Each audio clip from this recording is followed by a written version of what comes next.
The timeless post office. Rain had a way of swallowing sound in the town of Maryshaw. It softened footsteps, blurred conversations, and smudged the sharp edges of the world until everything looked like the memory of a dream. At night, when the fog bled down from the cliffs and the lamps on Willow Lane burned with a watery glow, the town felt like it existed somewhere between now and then, as if time wasn't entirely sure it belonged here at all. Tonight, the rain revealed something, a light. It flickered behind the warped windows of the old post office at the far end of the street, an abandoned brick building that locals swore had been closed for nearly 4 decades. Children crossed the street when walking past it. Adults lowered their voices, as if speaking too loudly might disturb whatever lingered behind those doors. But no one admitted to seeing the light. No one except Elias Harrow, who stopped in the middle of the street, water dripping from his coat, staring at it. He had been in Maryshaw for barely 24 hours, long enough to understand why someone might want to disappear into a town like this, small, quiet, and forgotten by the rest of the world, perfect for a man who didn't want to be found, or perhaps perfect for a man who didn't quite know who he was anymore. Elias was 34 years old, clever, observant, and worn in all the places life tended to break a person. He had arrived with little more than a suitcase and a satchel, and had rented an attic room above Mrs. Calloway's bakery. The scent of warm bread had clung to the walls like a soft blanket. It had been the first comforting thing he'd felt in months. But then, an hour before midnight, he'd found a letter on the small wooden desk by the window. No stamp, no sealing wax, no address, just his name, shimmering ink. Elias Harrow. Your employment begins tonight. Midnight. The old post office. His heart had knocked once, hard, against his ribs. He hadn't applied for any job. He hadn't told anyone he'd come here. He hadn't even spoken his full name aloud since arriving. And yet, something inside him urged him to go. Curiosity, perhaps. Fate, maybe. Or the quiet terror of having nothing left to lose. Now, standing before the building, Elias pressed his hand against the heavy oak door. The lantern above it glowed without flame, casting a soft, impossible light through the rain. When he pushed, the door opened with a long, groaning sigh, as though awakening from a too long sleep. Inside, the air smelled of dust, old paper, and something else, something sharp and metallic, like the ghost of lightning trapped between the walls. A single lamp flickered to life. A woman stood behind the counter. She looked up from an antique ledger, her dark eyes narrowing with measured assessment. She appeared to be in her mid-20s, with sharp cheekbones and hair braided neatly over one shoulder. Her clothes, an ink-stained blouse and wool skirt, seemed decades out of place, as if she had stepped out of a photograph. You're late, she said. I didn't know I was expected, Elias replied. Few ever do. Her voice was steady, cool and unbothered by surprise. She snapped the ledger shut, too loudly for the small room, and extended a hand. Mara Vale, shift supervisor? Supervisor of what exactly? Time-sensitive correspondence. Elias blinked. I'm sorry, I don't. You're here because you received a letter.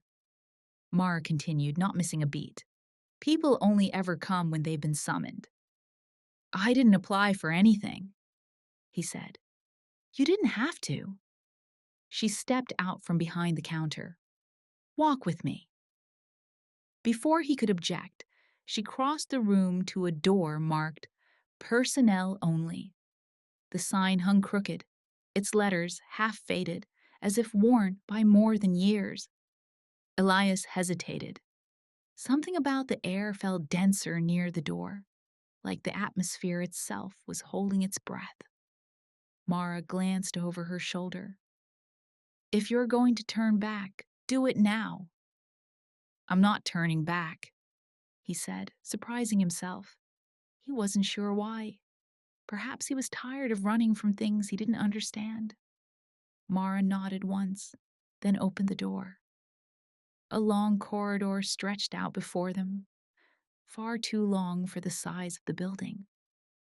Brass wall lamps flickered to life one by one, illuminating hallways that branched and twisted like the inside of a labyrinth. This place is bigger than it looks, Elias murmured. It's as big as it needs to be, Mara said. The post waits for no one, time least of all. Elias frowned. What does that mean? Before she could answer, footsteps echoed from the far end of the corridor. A man appeared from around the corner, tall, broad-shouldered, wearing a postal uniform from an era Elias had only seen in museums. His hair was ash gray, his expression stern but not unkind. He carried a stack of envelopes bound in twine. Is this him? The man asked. Yes, Mara replied. Elias swallowed. Him who? The man stepped closer, examining Elias with sharp gray eyes. The new clerk. There must be some mistake, Elias said. I'm not a clerk. I'm not even sure why I'm here. You're here because time chose you, the man said simply.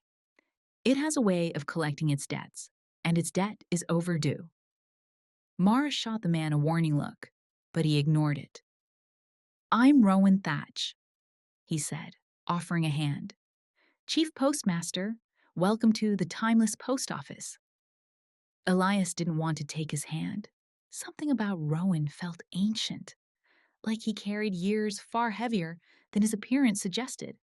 But after a moment, Elias extended his hand. The air hummed when their palms touched, a faint vibration, like distant thunder. Rowan pulled away. You felt it. I don't know what I felt.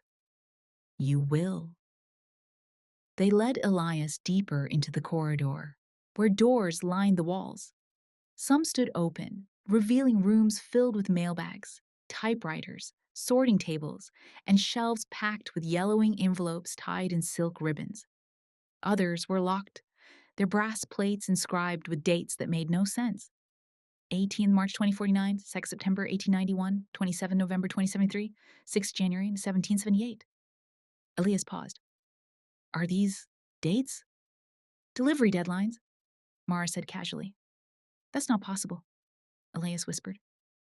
Rowan stopped walking and turned to face him. Elias Harrow, you are standing in a place where the boundaries of time falter like weak floorboards. Letters arrive here from years long past and centuries yet to come. They carry grief, warnings, confessions, secrets, words that demand to be heard, and we deliver them. Elias stared. Deliver them to whom?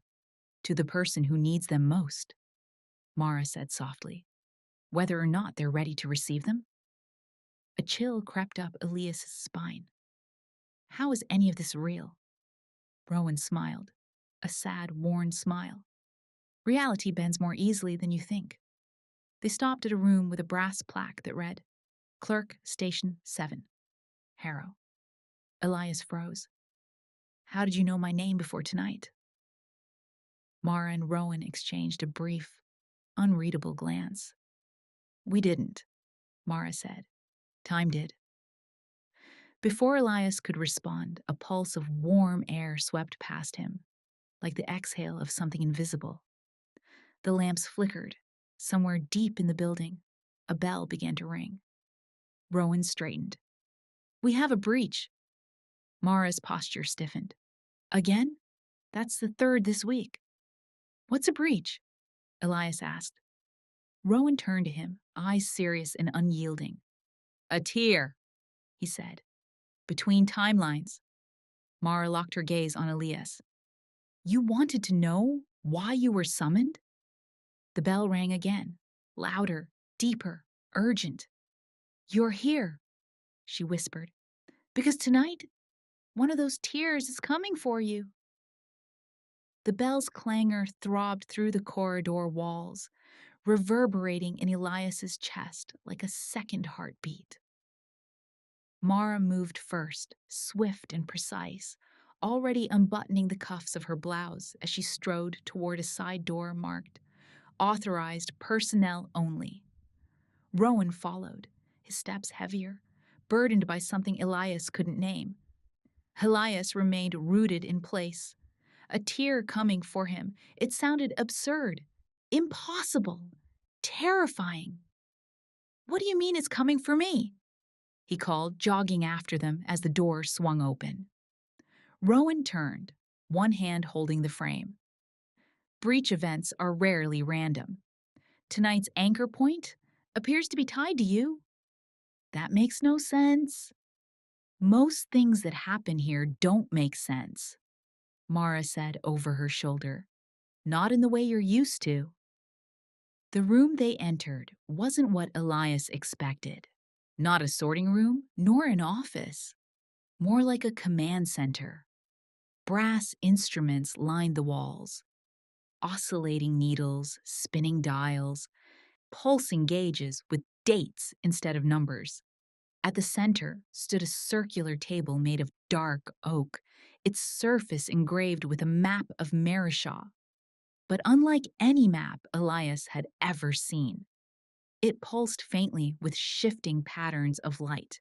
It's accelerating, Mara said, leaning over the map. Look, Sector Delta 4.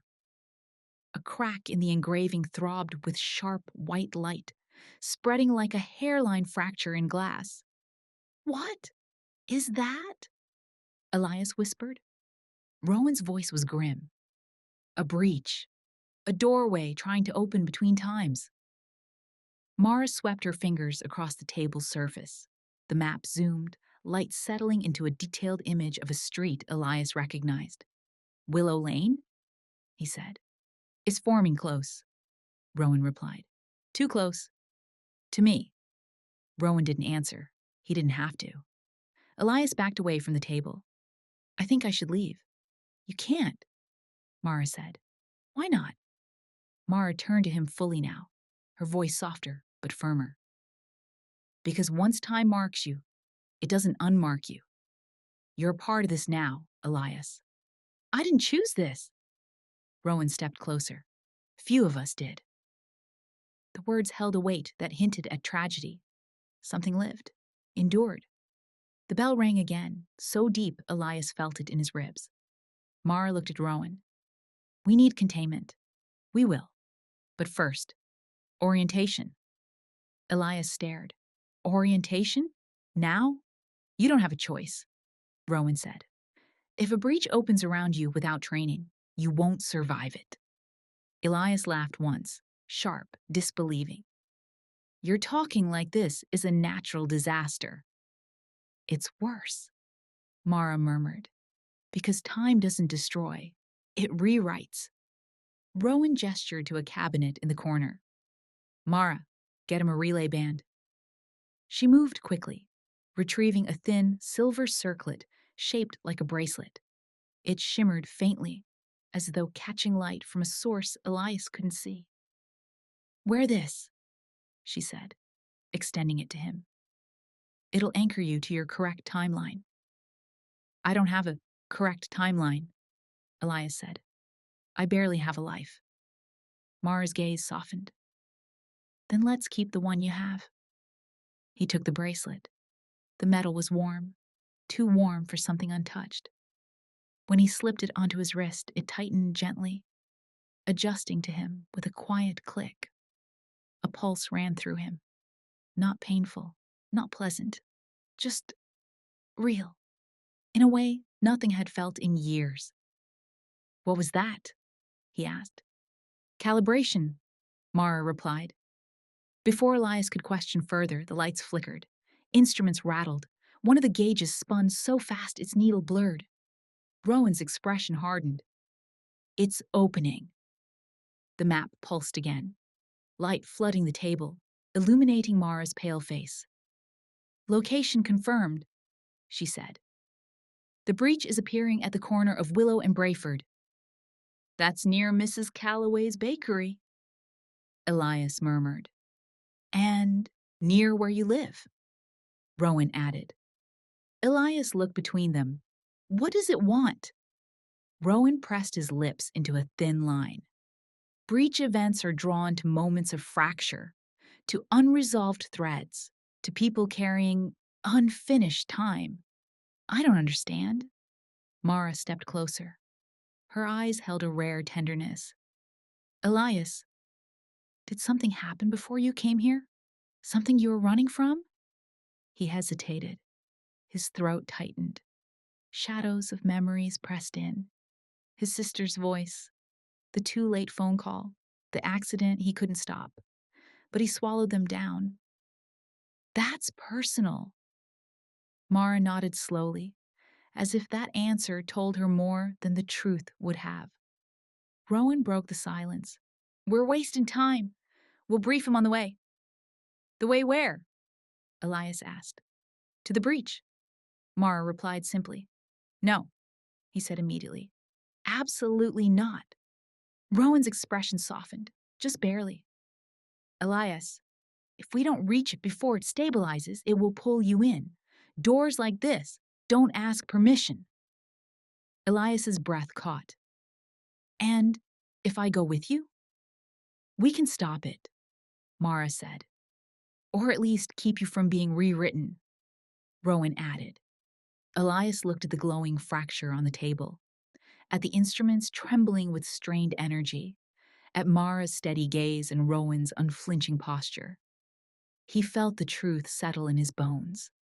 They weren't lying. Whatever was happening was real. Fine, he whispered. What do I do? Mara's lips twitched, the hint of a relieved smile. Stay close to me, and whatever happens, don't let go. Rowan grabbed a coat from a hook by the door. Thick, heavy, lined with stitched symbols Elias didn't recognize. He handed it to Elias. Put this on. It'll protect you. From what? From being caught between seconds, Rowan said. Trust me. Elias slipped it on. It felt strangely weightless, despite its bulk. Mara opened a second door at the back of the room. Cold air swept in, carrying the smell of rain and something sharper, like ozone. They stepped into the night. The storm had worsened. Wind whipped through the alleyways, driving sheets of rain sideways. The lamps along Willow Lane buzzed and flickered, as if unsure which moment they belonged to. Stay between us, Mara said, walking briskly. Elias did. He didn't trust his legs not to buckle. They moved quickly, cutting through narrow paths until they reached Brayford Street.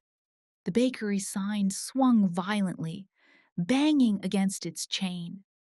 Then Elias saw it, a shimmer in the air, like heat haze, but cold. A distortion spreading from the center outward, twisting the rain around it. Colors split into unnatural patterns. Sound warped. The world bent. What is that? Elias whispered. Mara exhaled, steadying herself. A temporal tear. Rowan stepped forward. It's early. We need to contain it before... A crack boomed across the street. The tear widened. Rain froze midair, suspended droplets glittering like glass. The lamplight fractured into hundreds of geometries. The air rippled violently, like a curtain being torn from both sides. Elias staggered. It's pulling. Mara grabbed his wrist, the relay band glowing violently. Hold on. The tear pulsed, and something glowed deep within it, something like an image forming, struggling to break through. Elias's breath stilled. A hospital room. White sheets. A woman crying, a heart monitor flatlining, and a reflection of himself in the glass partition. Younger, desperate, running down a corridor. No, Elias choked. Not this. Please. Mara's grip tightened. Don't look at it. It's baiting you. Rowan moved in front, raising a brass device shaped like a lantern crossed with a compass. He twisted the top. Gears whirred. A low hum filled the street. Back! Rowan shouted. Both of you! The tear spasmed, then surged. A blast of force erupted outward. Mara was thrown backward, dragging Elias with her. They slammed into the stone steps of the bakery. Rowan held his ground, boots scraping, the device in his hand screaming with strained energy. The tear stretched wider, splitting down the center. Something stepped halfway through. A figure made of shifting fragments, like broken reflections in a shattered mirror. And it spoke with Elias's voice. You left me, it whispered. Elias went cold. Rowan shouted over the storm, Mara, shield him! Mara scrambled up, reaching for Elias, but the tear pulled again, and the reflection twisted, turning toward Elias with a gaze that cut deeper than any blade. Come back, it begged. Finish what you started. Elias felt himself tipping forward, drawn toward the impossible version of himself. Mara screamed his name. Rowan hurled the device to the ground. A blinding flash erupted, and the world shattered into white. At first, Elias thought he had gone deaf. The world was white, vast, blinding, and soundless. No rain, no bell, no tear screaming its way through the air. Just a stillness, so complete. It felt like someone had pressed a hand over his life and muted it. He tried to breathe and realized he couldn't feel his chest moving, couldn't feel his hands, couldn't feel the weight of the coat Rowan had given him. Panic crawled up his spine. Am I dead? He tried to speak, but his lips didn't obey. Or maybe he didn't have lips anymore. Maybe he was nothing but a thought drifting through a blank page. Then, slowly, the silence cracked. A single sound pushed through, a long, low note, like a cello string being drawn out into infinity. It reverberated around him, shaping the white into something else. Lines, shadows, forms. The whiteness thinned, and Elias felt ground, cold beneath his palms, a weight in his chest, fingers. He inhaled sharply. The world came back in pieces. First, the faint smell of disinfectant. Then, the flicker of fluorescent lights above. Then, the distant beep of machinery. He blinked. He was not in Marishaw.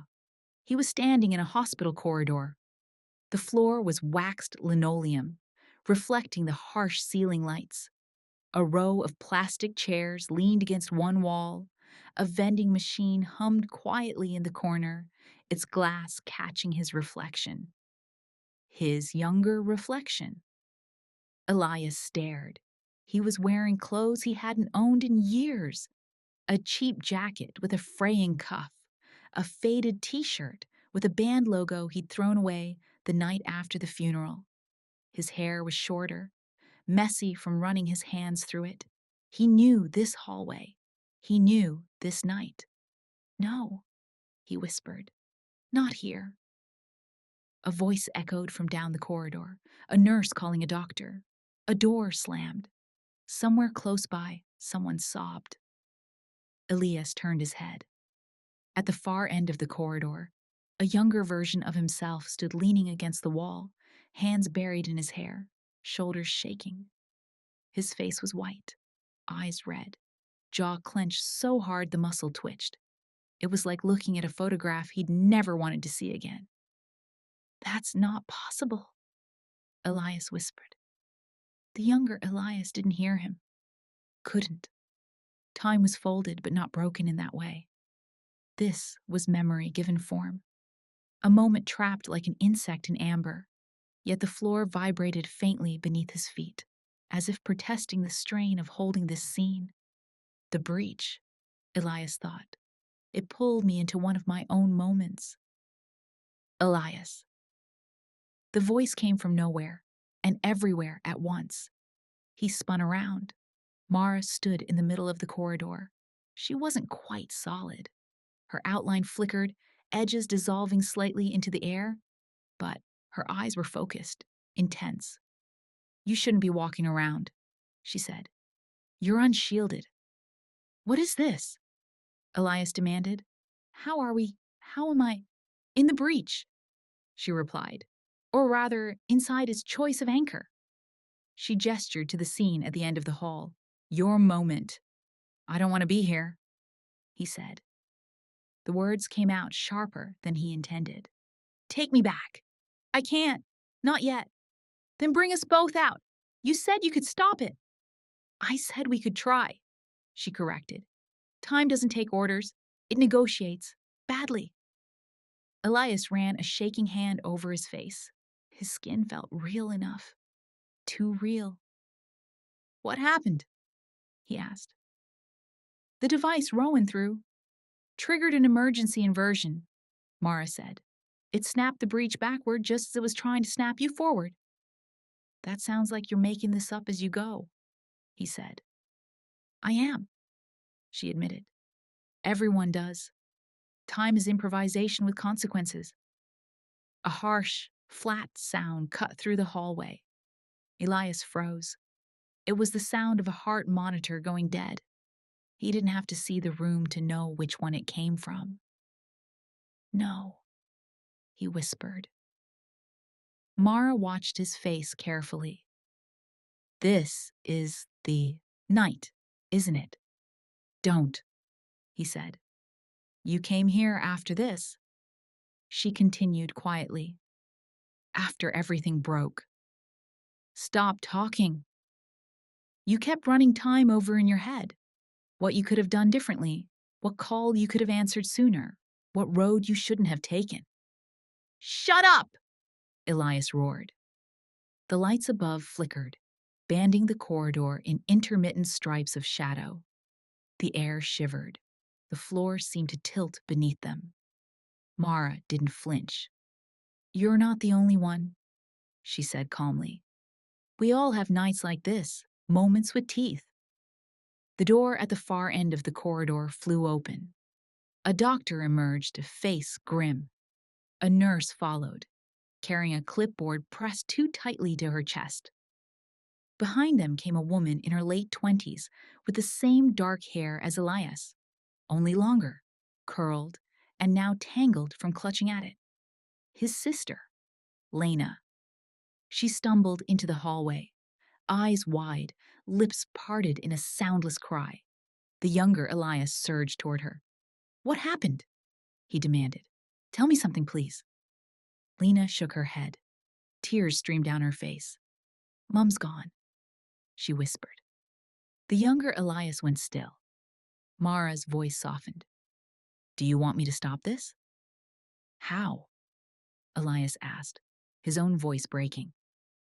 "I can dampen the playback," she said. "Blur the specifics. Turn the sound down. It'll still be here, but softer." Elias stared at his sister. The way she clung to the younger him, fingers digging into his jacket, as if he were the only thing keeping her upright. "If you can do that," he whispered. "Why didn't you offer sooner?" "Because sometimes facing it is the only way out," Mara replied. "But I'm not here to torture you. I'm here to keep you from being rewritten." He swallowed.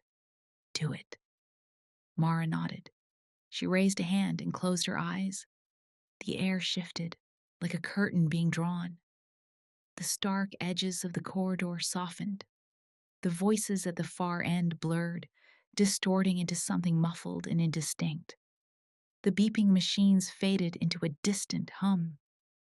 Elias could still see Lena's face, but the rawness of it receded, like a memory placed behind glass.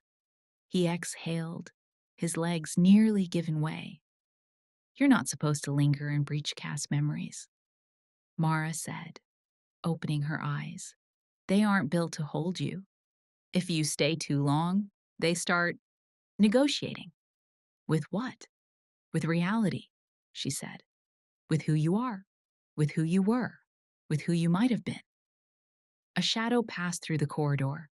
Elias stiffened. "What was that?" Mara's jaw tightened. "That's why we need to move." She walked past him, heading toward the younger Elias and Lena. "Wait, where are you going?" Elias asked. "Not to them," she said. "We can't touch the event. We're going through it." Through. The air behind his younger self shimmered. At first, Elias thought it was just a trick of the corridor lights, but then the shimmer thickened, swirling into a familiar distortion. The same fractured, half-liquid texture he'd seen back on Willow Lane.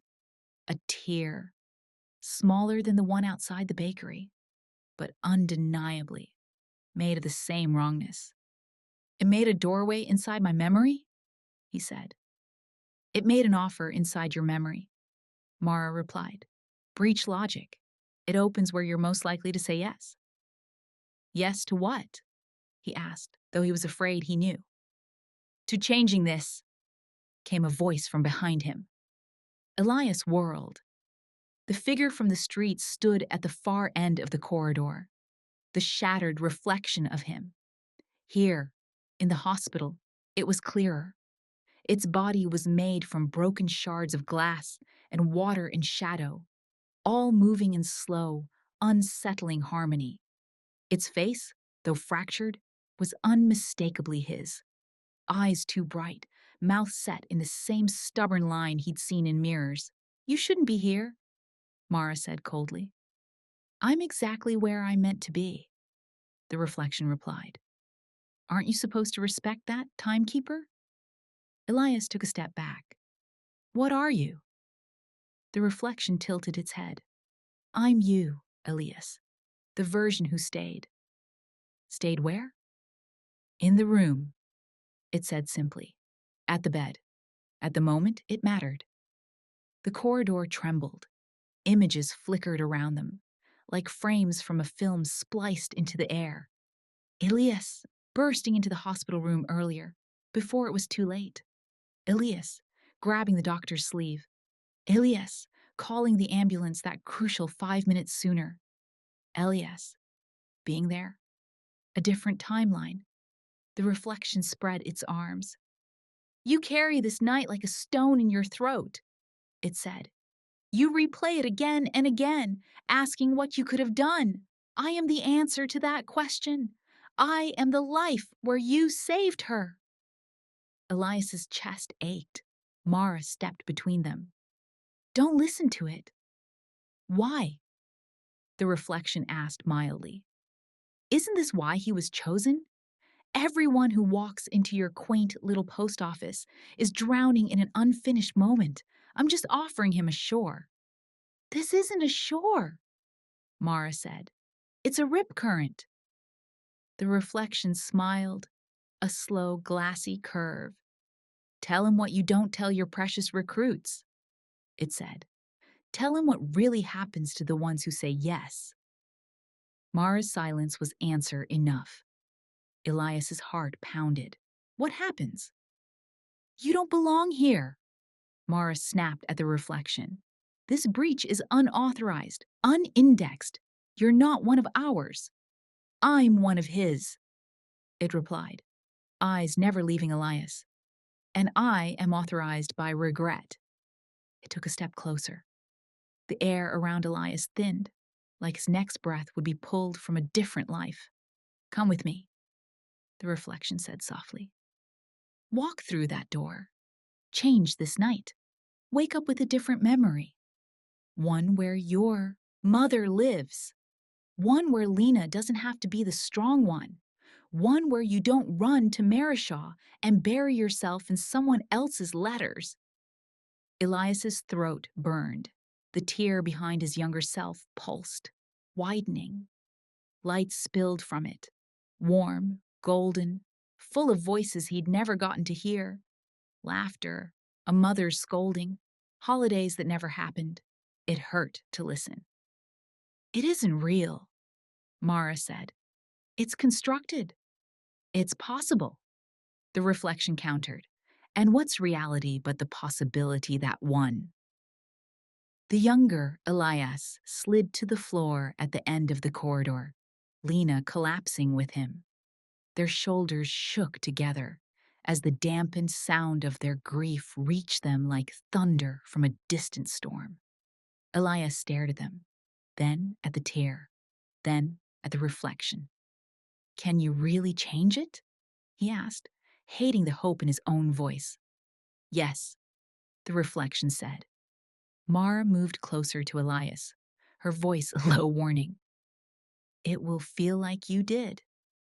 But every change has to take something. Time doesn't hand out gifts. It demands payment. The reflection laughed quietly. She's afraid of losing you from her little roster. That's all. We both know you don't belong there. You belong here, with your people, in your life. Mara looked at Elias. If you walk through that door, you won't remember Marishaw, or the post office, or me, or Rowan, or what time really is. The breach will overwrite your path, and you'll never know it happened. You'll wake up somewhere else, someone slightly else. And for a little while, you'll feel whole.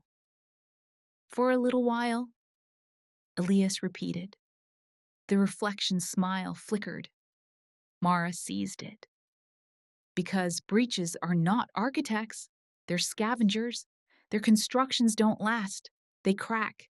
They collapse. The timelines they force into place don't hold. The corridor around them groaned. Hairline fractures crawled across the walls like ink in water. The reflection's voice sharpened. She's lying to frighten you.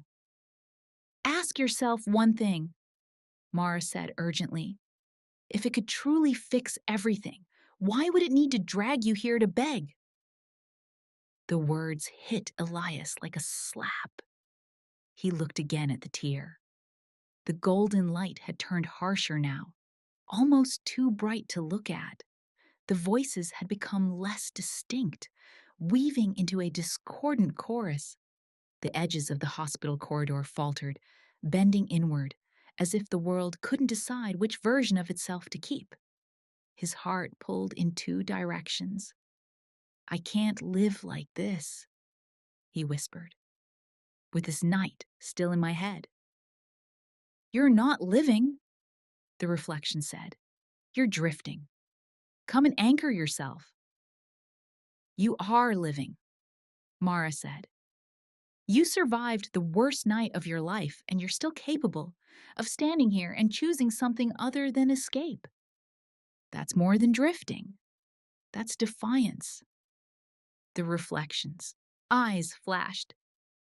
You don't know what he did, it said. What he didn't do. You don't know the call he ignored. Stop, Elias rasped. Mara looked at him. I don't need to know. I've seen enough nights like this. We all live with the calls we didn't answer. But you're here now. That's the only call that matters. The tear pulsed again, violently this time. A gust of wind slammed down the corridor, wrenching at Elias's coat, tangling Mara's braid, sending papers flying from a nearby nurse's desk that hadn't existed a moment ago but now did, because the breach needed it to. Reality flickered like a dying bulb. The reflection stepped closer. Last chance, it murmured. Come with me. Change it. Save her. Or stay with them, delivering other people's letters while your own life rots in the dead mail bin. Elias's chest felt like it might split. He thought of his mother's hands. He thought of Lena's laugh before it turned brittle.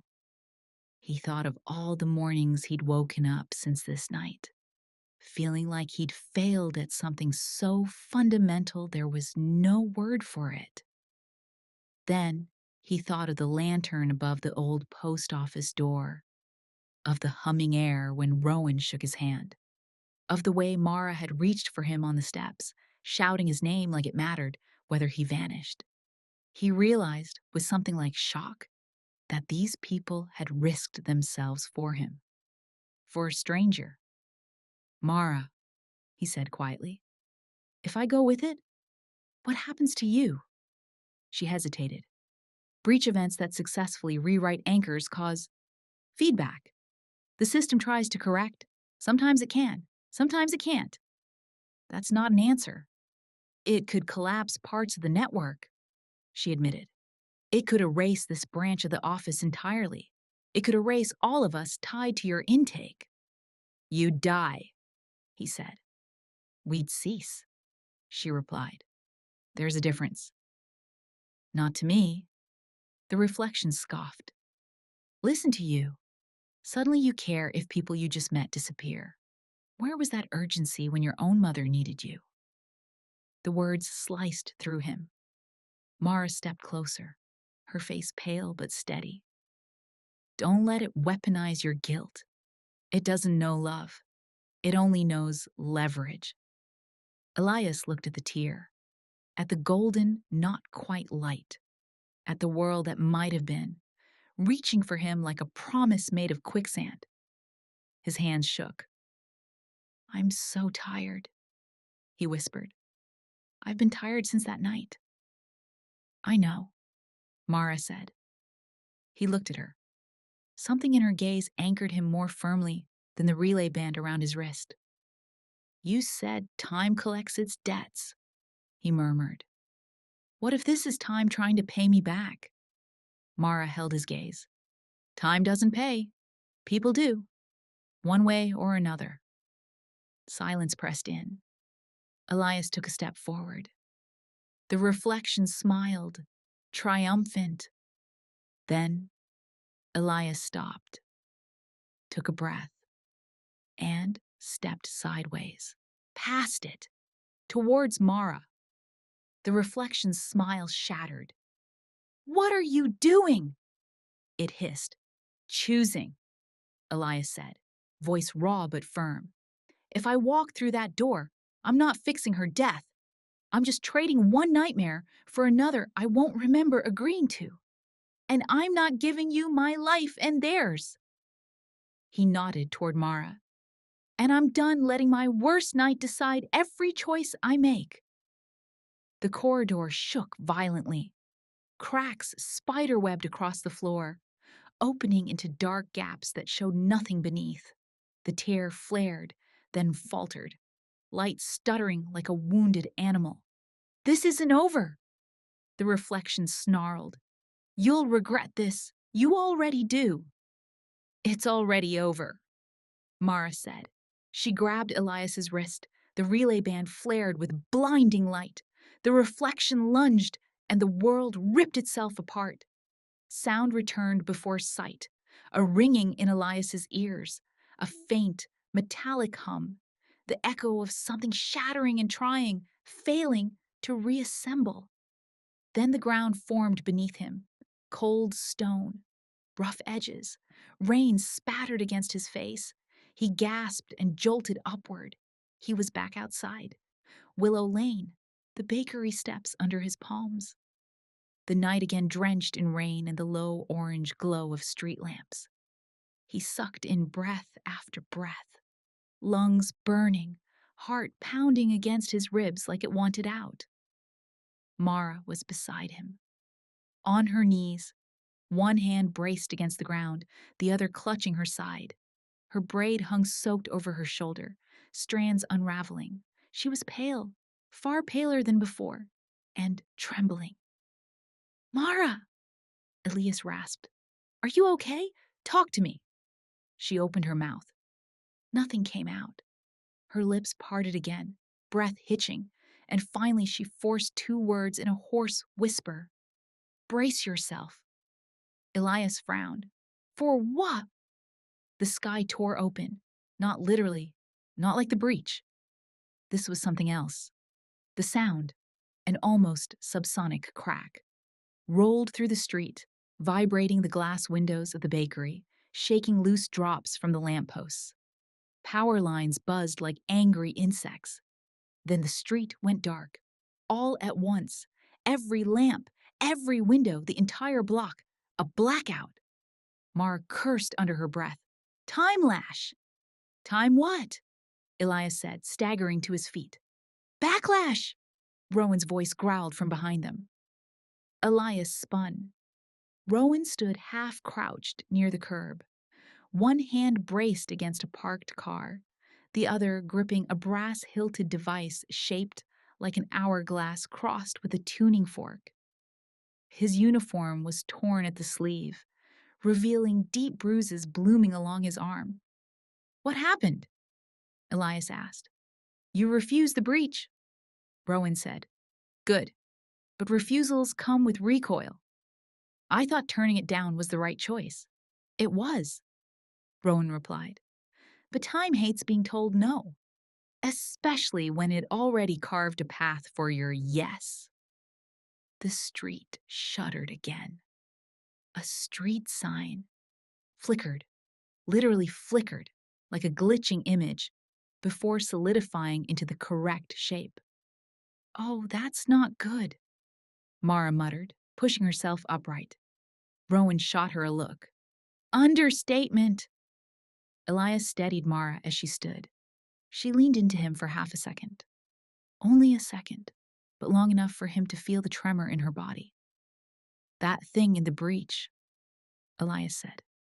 That version of me. What was it? An echo, Mara said. A fractured hypothetical. Breaches often conjure avatars of alternate outcomes. They're seductive because they're made from you. Just the pieces you don't like to look at. Rowan's jaw tightened. They're parasites. They latch onto guilt and grow until you think they're giving you salvation. But they aren't. They're taking your timeline apart piece by piece. Elias swallowed hard. Mara looked up at him, her voice softening. You did well. He didn't feel like he had. He felt hollow, scraped out, unsteady. But he nodded. What now? He asked. Now we get out of the open, Rowan said. Containment field's unstable. The lash might cause reality drift. I'm sorry. What? A lamppost down the street groaned and warped sideways, bending like soft metal. Rain near it fell upward for 3 seconds before gravity snapped back. Elias's mouth went dry. Okay. Yes. Let's get out of the open. They moved quickly. Rowan led the way through side alleys and past shuttered storefronts until they reached the rear entrance of the post office. The door swung open with a hydraulic hiss, as if the building itself was exhaling. Inside was chaos.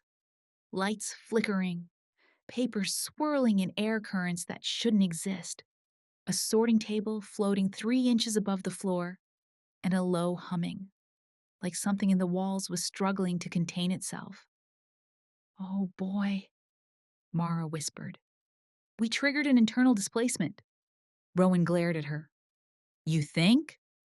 Elias stared. Is the building alive? In a manner of speaking, Rowan said. Time-sensitive structures tend to resist distortion by force, but we've taken more impact than one anchor usually causes. I'm an anchor? Elias said. You were the focal point of the breach, Mara explained. That makes you an anchor. Temporarily. Rowan moved to a panel in the wall and flipped a series of brass switches. The lights steadied, somewhat. Temporarily, Elias repeated. Meaning what? Meaning the breach marked you? Mara said. Which means it will try again. Elias looked between them. Try again when? Rowan didn't answer. Mara did. Soon. Elias wiped rain from his face. And the next one will be worse. Yes, Rowan said flatly. Elias sank onto an overturned mail crate. His hands trembled. His heart felt like someone had wrapped it in wire. Mara knelt beside him. "Listen to me," she said softly.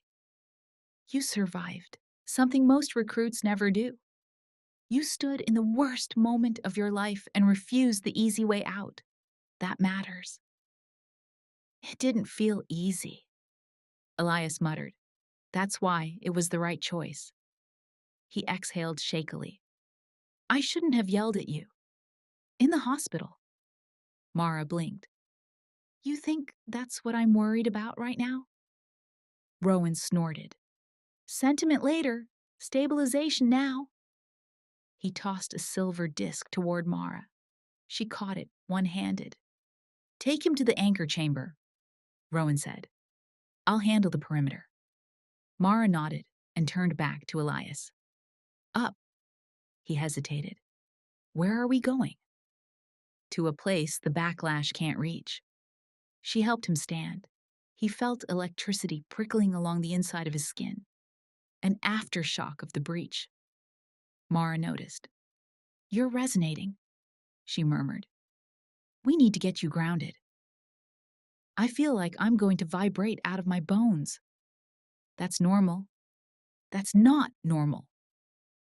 She allowed the corner of her mouth to twitch into the ghost of a smile. "Come on." They walked deeper into the post office, down narrow stairways, past locked iron doors, past rooms filled with ticking clocks that all ran on different years.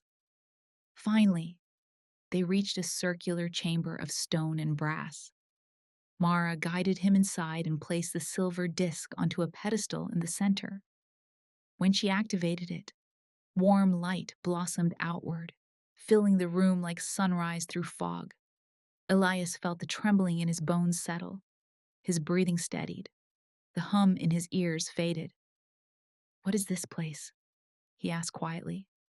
Mara stood beside him, arms folded, watching the disc spin slowly. "The anchor chamber," she said. "Where time can't twist you, where the breach can't reach you." He looked at her profile in the golden glow. Softened features, damp hair clinging to her neck, exhaustion concealed beneath practiced resolve. "You could have let me go," he said. "In the corridor." Mara turned to him slowly. Her eyes were steady, honest. "I wasn't going to," she said. "Not then. Not ever." Elias swallowed. Something in her tone shook him more than the breach had. "But why?" he asked. "For the same reason Rowan risked detonation," she said. "For the same reason the office itself fought the tear." She paused. "Because time chose you for a reason. And because I don't intend to watch it take you." Elias held her gaze. For the first time since the night began, he didn't feel alone in the world. He exhaled slowly. "What happens next?" he asked. Mara hesitated. "Next, we tell you the truth." "About what?" She stepped closer. "About why the breach came for you tonight," she said, "and why this isn't the first time." Elias felt the floor tilt beneath him again. "What?" Mara met his eyes. "Elias, you've been in a breach before." Elias felt the air in the chamber thicken. It was warm, safe, but the words Mara had spoken dropped into it like ice. "You've been in a breach before." His throat tightened. "That's not possible. I would remember." Mara stepped closer, her boots making no sound against the polished stone. "Not if time took the memory." Elias swallowed. "Why would it take something like that?" "To protect you," she said softly. "Or to protect itself." Rowan's voice echoed from the doorway. "Time protects nothing. It collects. It hoards. It reclaims what slips away from it. And it never forgets who owes it a piece of themselves." He entered the chamber, coat still dripping from the storm, eyes storm dark. Behind him, the hum of the upper corridors rose and fell like distant thunder. Elias looked between them, heart pounding, You're telling me I've done this before? That's something like that. He gestured at the air, unable to articulate the reflection, the tear, the hospital. Happened already? Rowan nodded grimly. More than once. Elias's breath hitched. How many times? Mara hesitated. Rowan didn't. 3. The chamber seemed to grow smaller. 3 breaches, Elias repeated. 3 times this has happened to me? And I don't remember any of them. The first was when you were a child, Mara said. Too young to understand what you saw. The second, Rowan added, was when you were 16. A tear opened near a roadside accident on the A34. Elias flinched. The third, Mara said gently, was the night you lost your mother. The chamber hummed louder, as if aware of the weight of the moment. Elias stared at them in disbelief. That makes no sense. I've never seen anything like what I saw tonight. Mara's eyes softened. Memories erased by temporal interference don't vanish. They warp. They return as nightmares, or déjà vu, or moments you can't quite explain. He staggered back until he hit the wall, palms splayed against the cool stone. That's why you came to Marishaw, Rowan said. People like you always end up near timeless structures. They're drawn to the stability. I didn't come here on purpose, Elias whispered. I was running. Everyone who runs, Rowan said, runs in a direction for a reason, even if they don't know what it is. The brass disc on the pedestal pulsed gently, grounding his heartbeat. Why tonight? Elias asked. If this was always inside me, around me, why did it come for me now? Rowan exchanged a look with Mara, a quiet conversation in a heartbeat. Mara stepped forward. Because the breach you refused tonight wasn't a normal one. It wasn't just a tear. What was it? Elias asked. A callback, she said. Elias frowned. A callback to what? Mara lifted her hand and traced a circle in the air, the gesture causing faint ripples of light. To the first breach, she said. Elias's stomach dropped. Rowan approached the pedestal, resting one large hand on its rim. Your first encounter left a mark, a tether, a loop. Breaches remember their anchors. Tonight's breach wasn't random. It was the same one trying again. Silence. Thick. Heavy.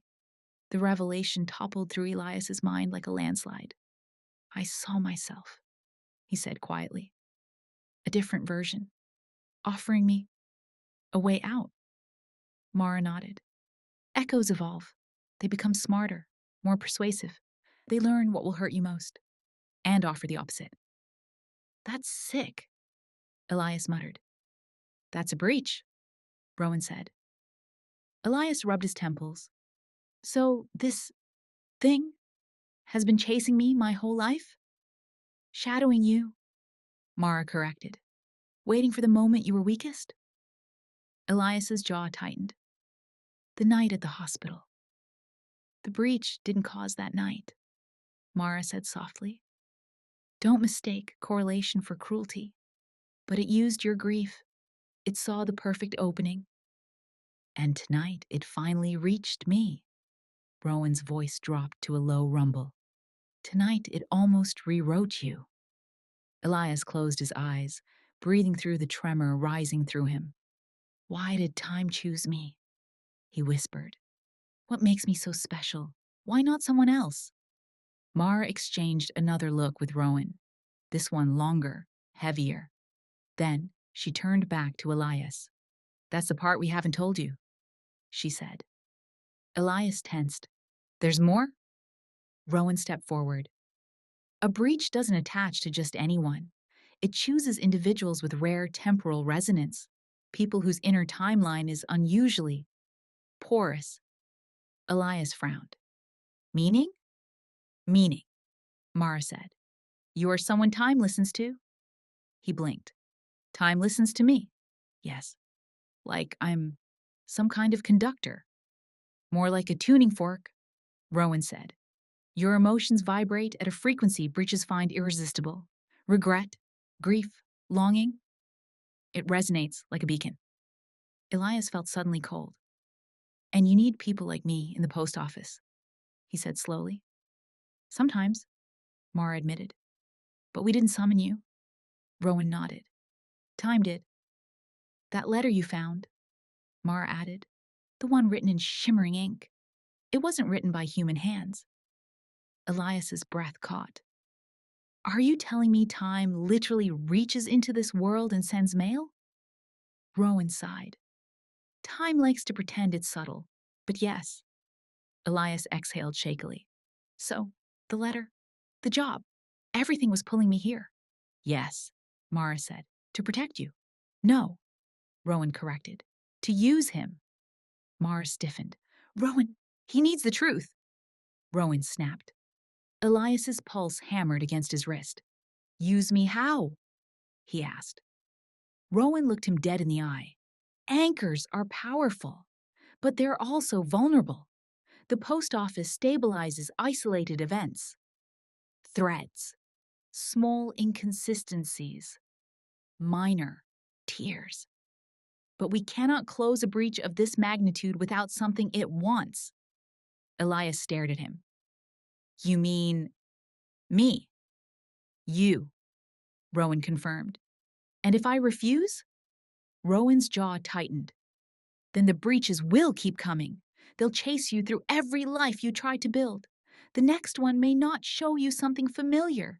It may show you something you can't refuse. Elias's chest rose and fell in shallow breaths. Mara stepped between them, her voice gentler.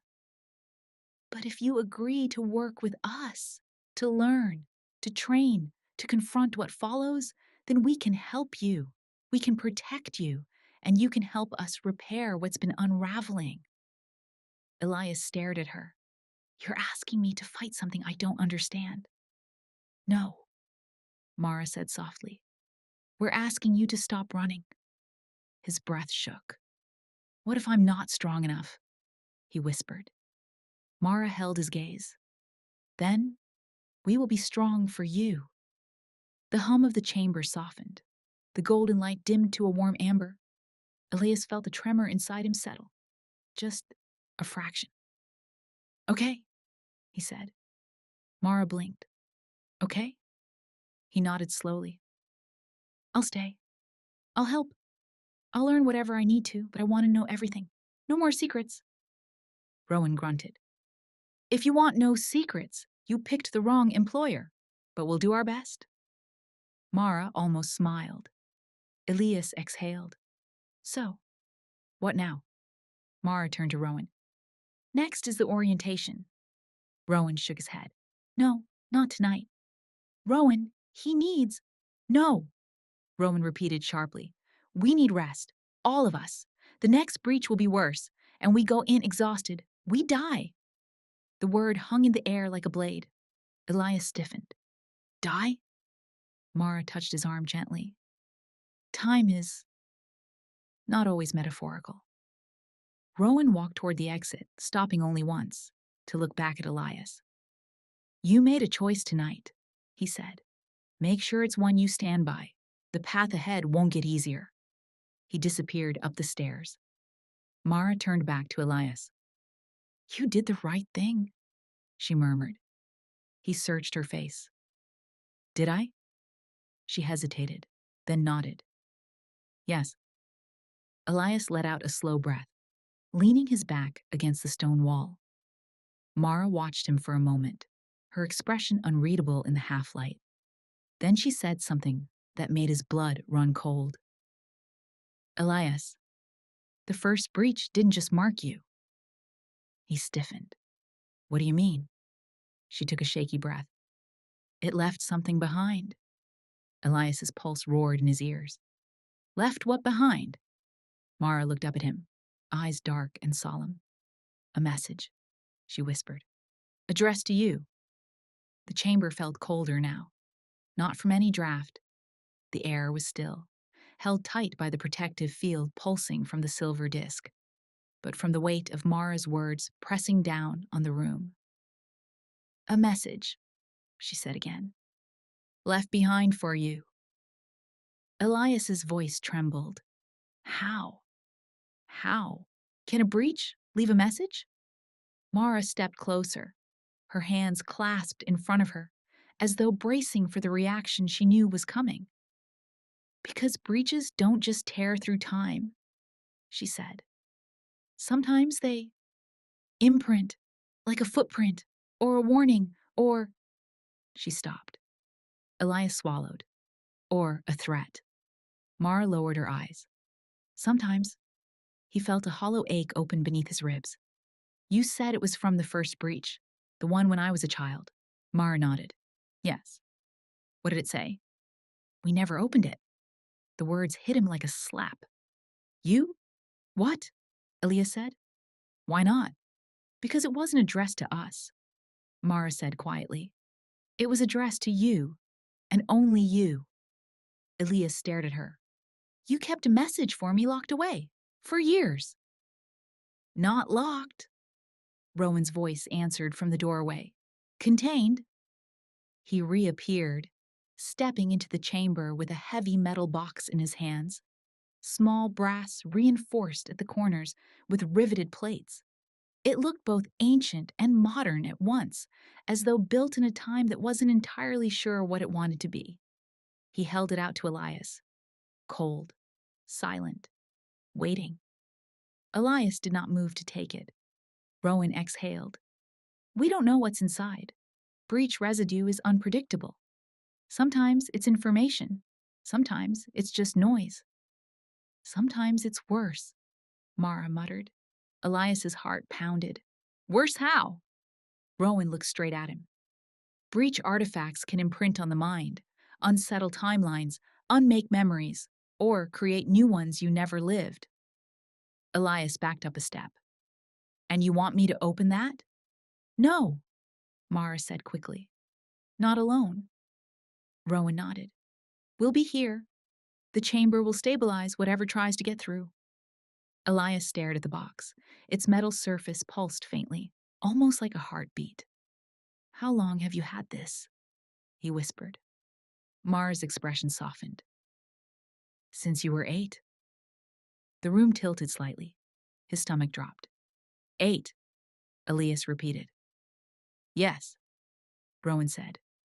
"The first breach event was recorded in 1999, near a lake outside your childhood home. You were found unconscious by the water. Doctors said you slipped and hit your head." Elias blinked rapidly. I did fall once, in winter. I remember slipping on the dock." "No," Rowan said gently. "You don't." A chill spread through Elias's limbs.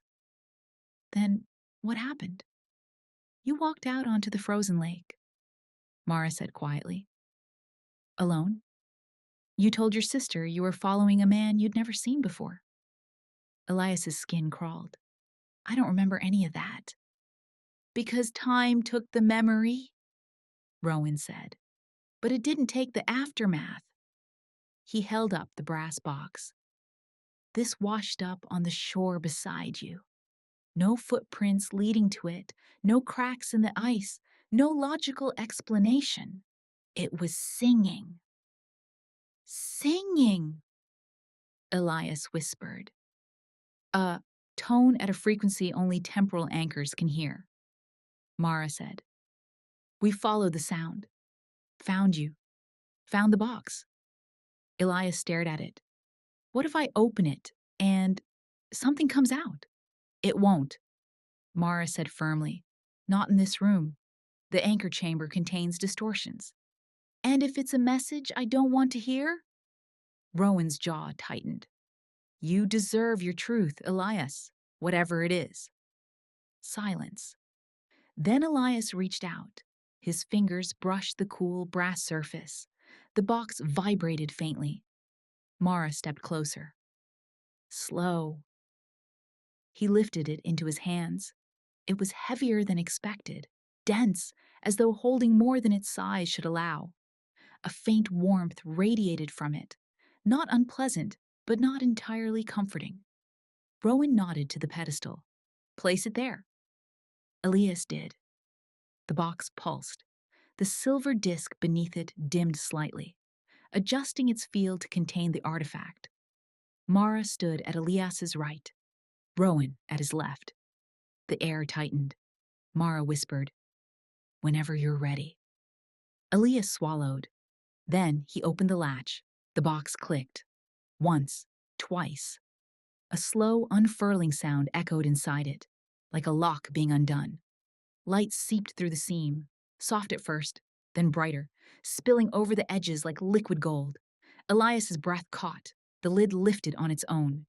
Inside was a letter. Old parchment, edges curled with age, sealed with a sigil Elias had never seen. A circle broken by a jagged crack, the same symbol that had flickered inside the breach. Rowan sucked in a sharp breath. "That's not good," Mara whispered. "It's from the tear itself." Elias's stomach nodded. He reached inside and lifted the letter. The parchment was warm. Hot, actually.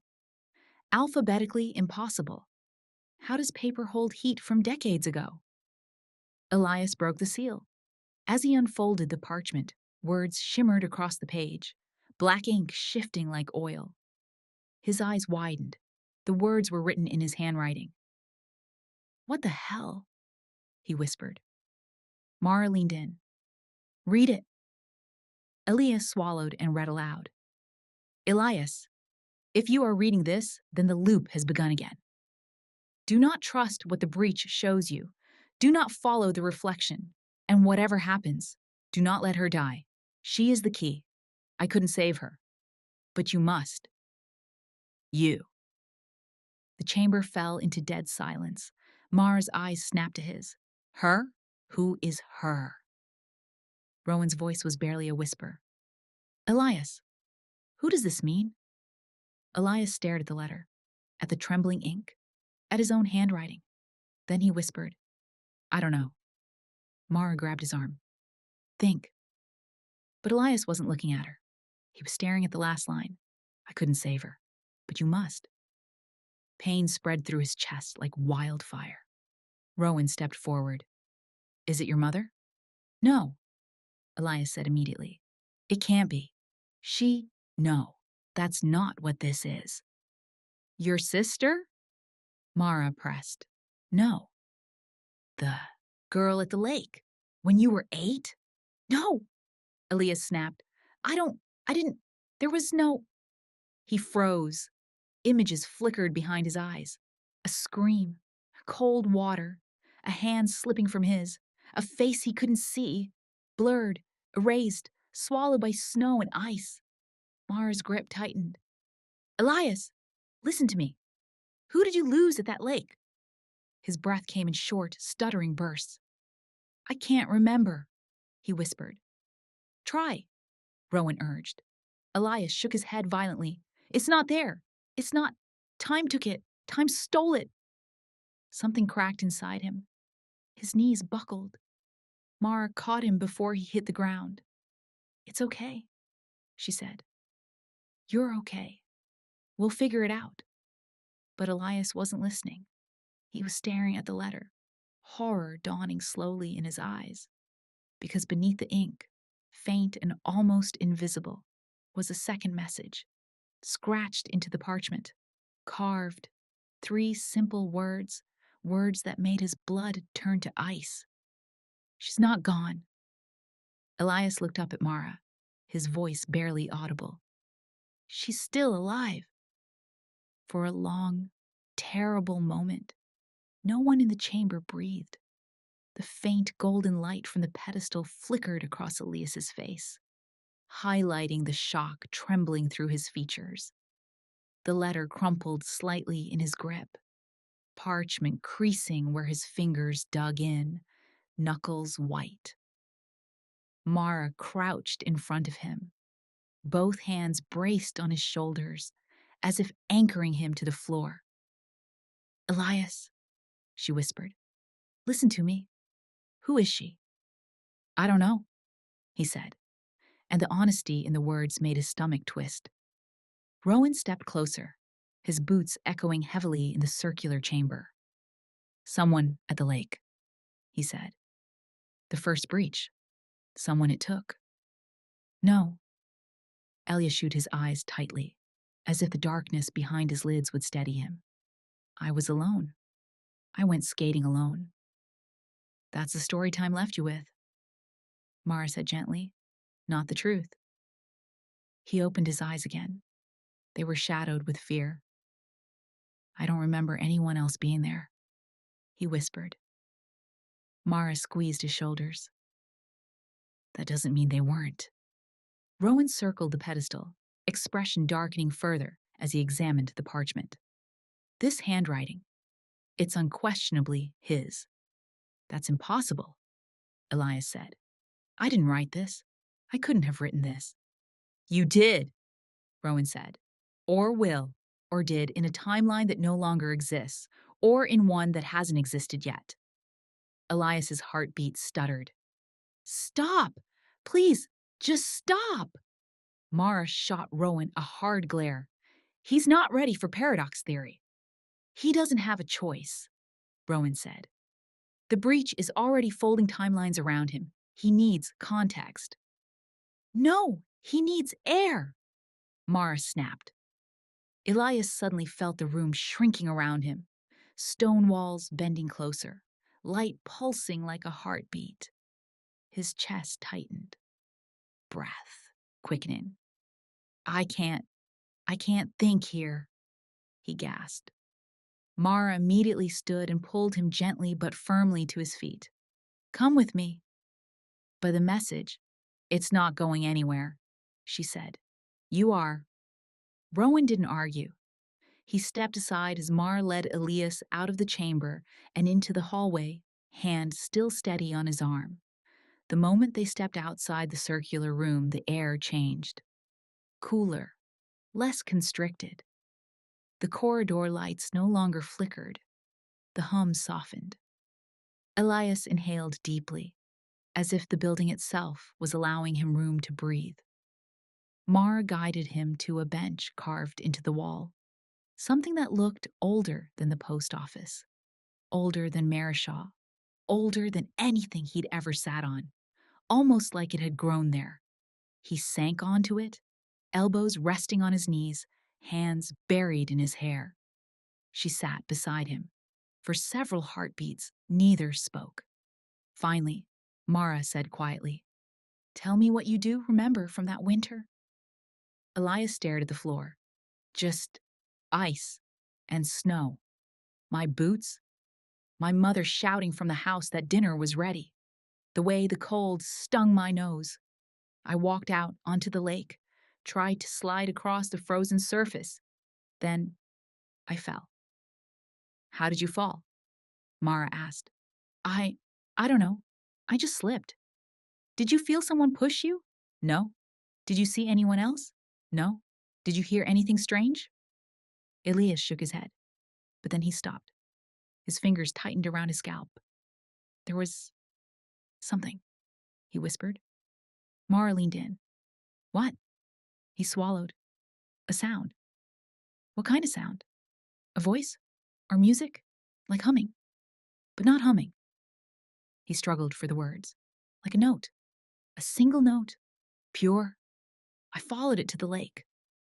Mara's eyes widened. Elias, that's the breach frequency. He looked up at her sharply. What?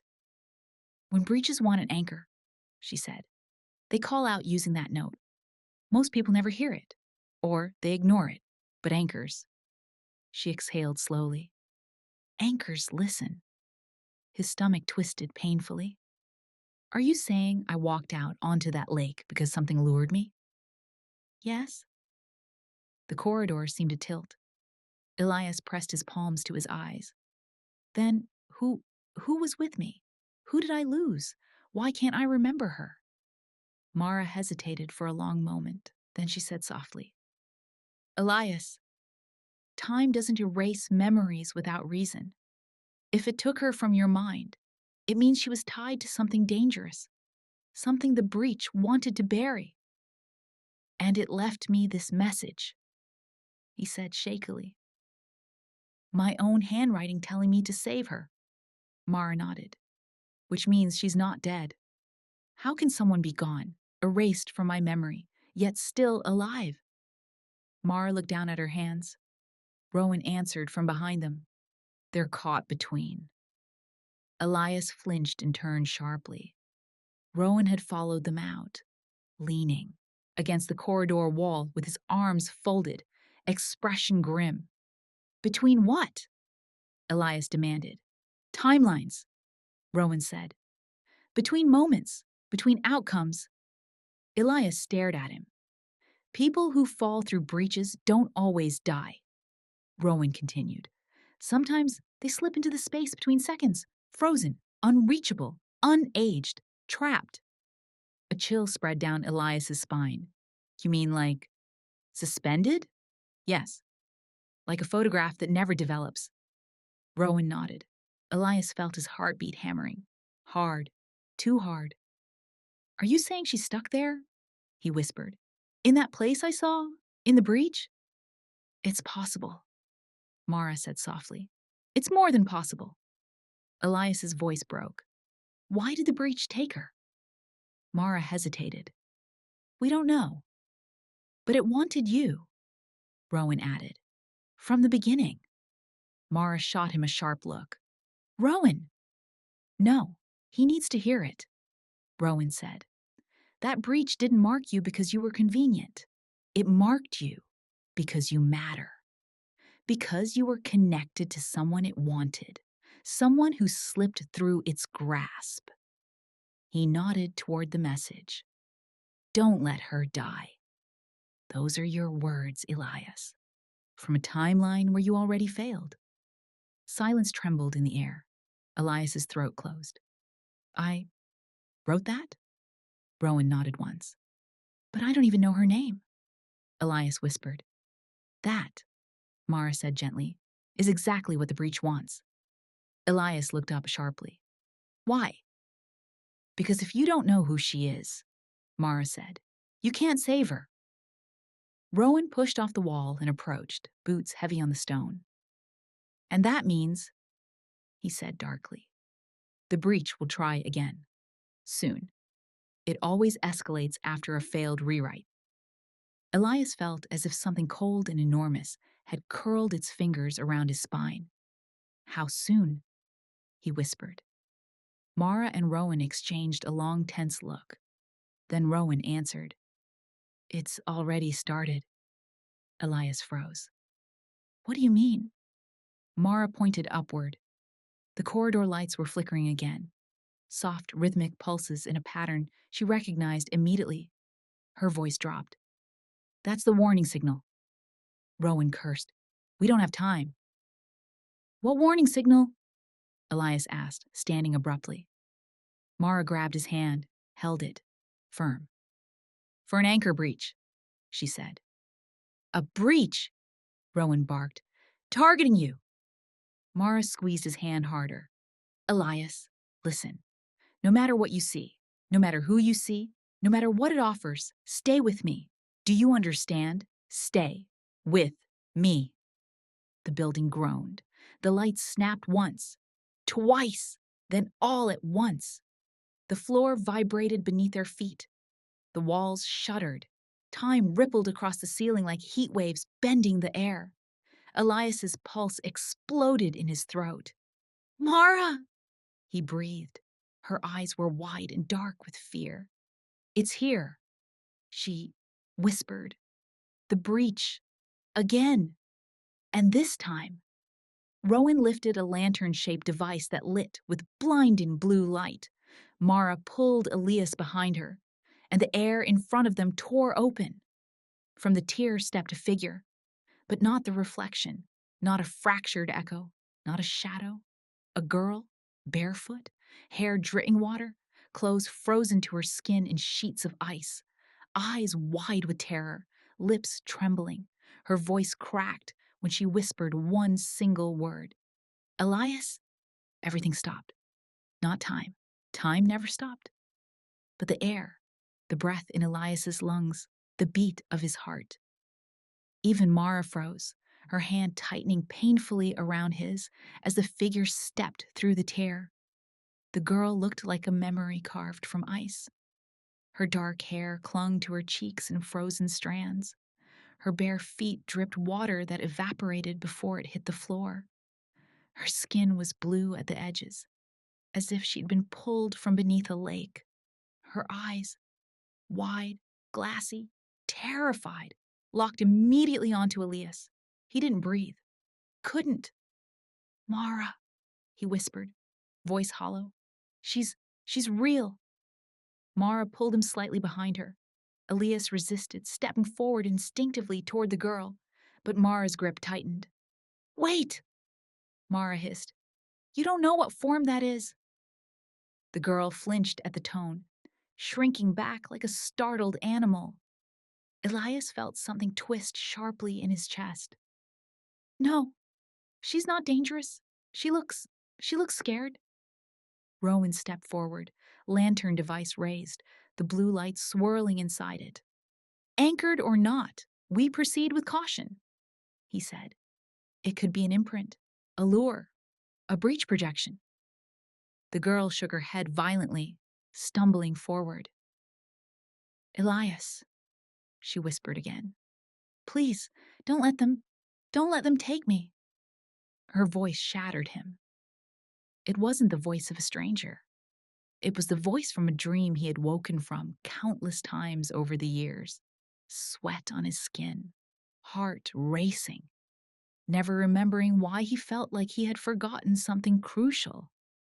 A voice he had heard in nightmares with no face attached. A voice screaming beneath water. Rowan raised the lantern again.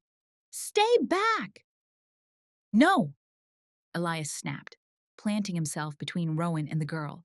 "No, stop! She doesn't even know where she is." "Elias," Mara said carefully, "we have procedures." "I don't care about your procedures," Elias shouted. "She's freezing. She's terrified. She needs help." The girl's knees buckled. Elias lunged forward and caught her just before she hit the ground. Her skin burned with cold, a deep, biting cold that felt more like the absence of heat than cold itself. She gasped and clung to him, trembling violently. "Don't let go," she whispered. Elias pulled her closer, instinct overriding fear. "I won't, I promise." Mara stepped closer cautiously. "Elias, look at her." He did. And the realization hit him like a blow. Her face. He knew it, but not from any memory he could access, not from a recollection, not from a moment lived. He knew her like his bones knew their shape, like a shadow knew its source. "I've seen her," he whispered. "I just don't remember." Mara nodded slowly.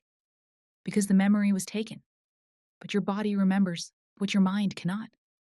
The girl gripped Elias's shirt, desperate. "He's coming," she whispered. "Who?" Elias asked urgently. "Who's coming?" Her breath hitched, forming small clouds of frost in the air. "The reflection," she said. Mara stiffened. "Impossible. He shouldn't be able to manifest here. This chamber is stabilized." Rowan's eyes darkened. "Not if she's the anchor that belonged to him." The girl jerked violently, clutching her head. "Don't let him find me. Don't let him. Don't." The floor beneath them vibrated. The tier behind her snapped wider, pulsing with sickening light. Mara swore under her breath. "Rowan, stabilize it!" Rowan slammed the lantern device into the ground. Gears clicked. Lights spiraled. A shield of shimmering blue energy spread outward. But the tear pushed against it. Hard. Too hard. Mara grabbed Elias's arm. "Get her away from the breach!" Elias tightened his hold on the girl. "Come on! Come with me!" She tried. But as he pulled her forward, her feet dragged against the ground, like something was pulling her back. "No, no, no!" she screamed. the sound raw, terrified, slicing through the hallway like broken glass. Elias felt the force pulling her. It wasn't wind. It wasn't gravity. It wasn't physics. It was time, reaching for what it believed belonged to it. "Help me!" Elias yelled. Mara rushed forward, grabbing the girl's arm. Rowan planted himself beside them, anchoring them with brute force, but the tier widened, its interior swirling, forming the unmistakable silhouette of no, no, no, no. A shape stepped through. Elias's stomach twisted violently. It was the reflection again, but clearer now, more solid, less fractured, as if the breach had studied him, copied him, refined the image. It wore his face without cracks, spoke with his voice without distortion, moved with a fluid, unnatural confidence. "Let her go," the reflection said calmly. Elias's grip tightened. "Never." "She doesn't belong here," the reflection said, expression eerily neutral. "She belongs with me." "She belongs with herself," Elias growled. "Whoever she is." The reflection smiled faintly. "You don't remember her. Do you know why?" "Because you took her," Elias spat. The reflection tilted his head. "No, you did." The words froze Elias. Mara's eyes widened. "Don't listen." But Elias couldn't breathe. "What? What do you mean?" he whispered. The reflection stepped closer. "You brought her to the lake. You walked her onto the ice. You led her into the breach. She followed you. She trusted you. And she fell through because of you." The girl shrieked, "Stop! It's lying!" But her body shook uncontrollably. Elias's heart cracked. "Is that true?" The reflection's smile deepened. "You were 8. You didn't understand, but you opened the door that should have stayed shut." Mara yelled, "Elias, look at me!" But he didn't, couldn't. He stared at the reflection, and behind it, he saw flashes, the lake, snow, a second pair of boots beside his, a girl's hand in his, her laugh, her voice saying, "I'm not scared if you're here." A note humming in the air. Always that note. Then ice cracking. Her scream, her fingers slipping from his, a small, pale hand reaching toward him, before being swallowed by frozen water and impossible light. Elias staggered, choking on the memory. I remember." The girl clung to him, sobbing. "It wasn't your fault. Elias, it wasn't." But he couldn't look at her. Not yet. Mara abruptly shoved herself between Elias and the reflection, eyes burning with fury. "You don't get to rewrite him," she snarled. "You don't get to twist his guilt." The reflection stared at her. "Step aside," it said softly. "This does not concern you." "It concerns whoever I say it concerns," Mara hissed. "And you don't touch him." The reflection tilted its head, studying her. "Ah, I see. You're attached." Mara stiffened. "Shut up." "A curious development," the reflection mused. "Unexpected, messy, and dangerous for both of you." Elias snapped out of his daze. "Leave her alone." The reflection shifted its gaze to him. "You want the truth, Elias?" "No," Mara said sharply. "He wants stability." The reflection ignored her. "You didn't just fail to save her," it said softly. "You promised you would, and you broke it." Elias's breath stopped. His vision blurred. His grip on the girl began to tremble. The reflection's voice dropped to a whisper.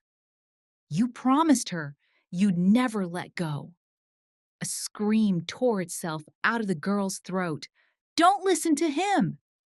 Mara grabbed Elias's face with both hands, forcing him to meet her eyes.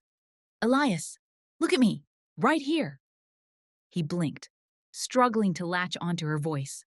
"You did not kill her," Mara said fiercely. "You were a child. A breach took both of you. She fell through. You didn't. That is not guilt. That is trauma." The reflection snarled, "Stay out of this, timekeeper!" Rowan slammed his lantern device into the ground. Blue energy exploded outward in a shockwave. The tear convulsed. The reflection hissed, recoiling. "Now, Mara!" Rowan shouted. Mara grabbed Elias and the girl with both arms. "Hold on to something real!" she screamed. Elias tightened his grip on the girl. Mara tightened hers on both of them. Rowan twisted the lantern. The corridor ripped open with blinding light. The reflection lunged, and time collapsed into shadow. Darkness swallowed them. Not simple darkness.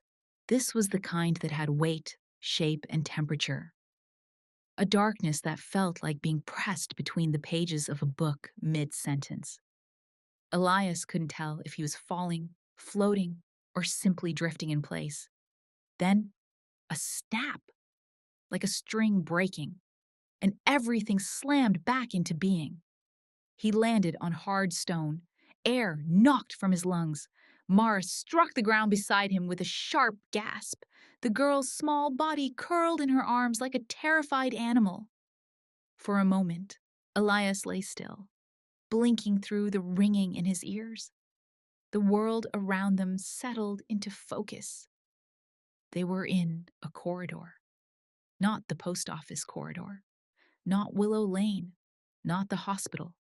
A corridor made of smooth black stone, walls arching overhead like the ribs of some ancient beast.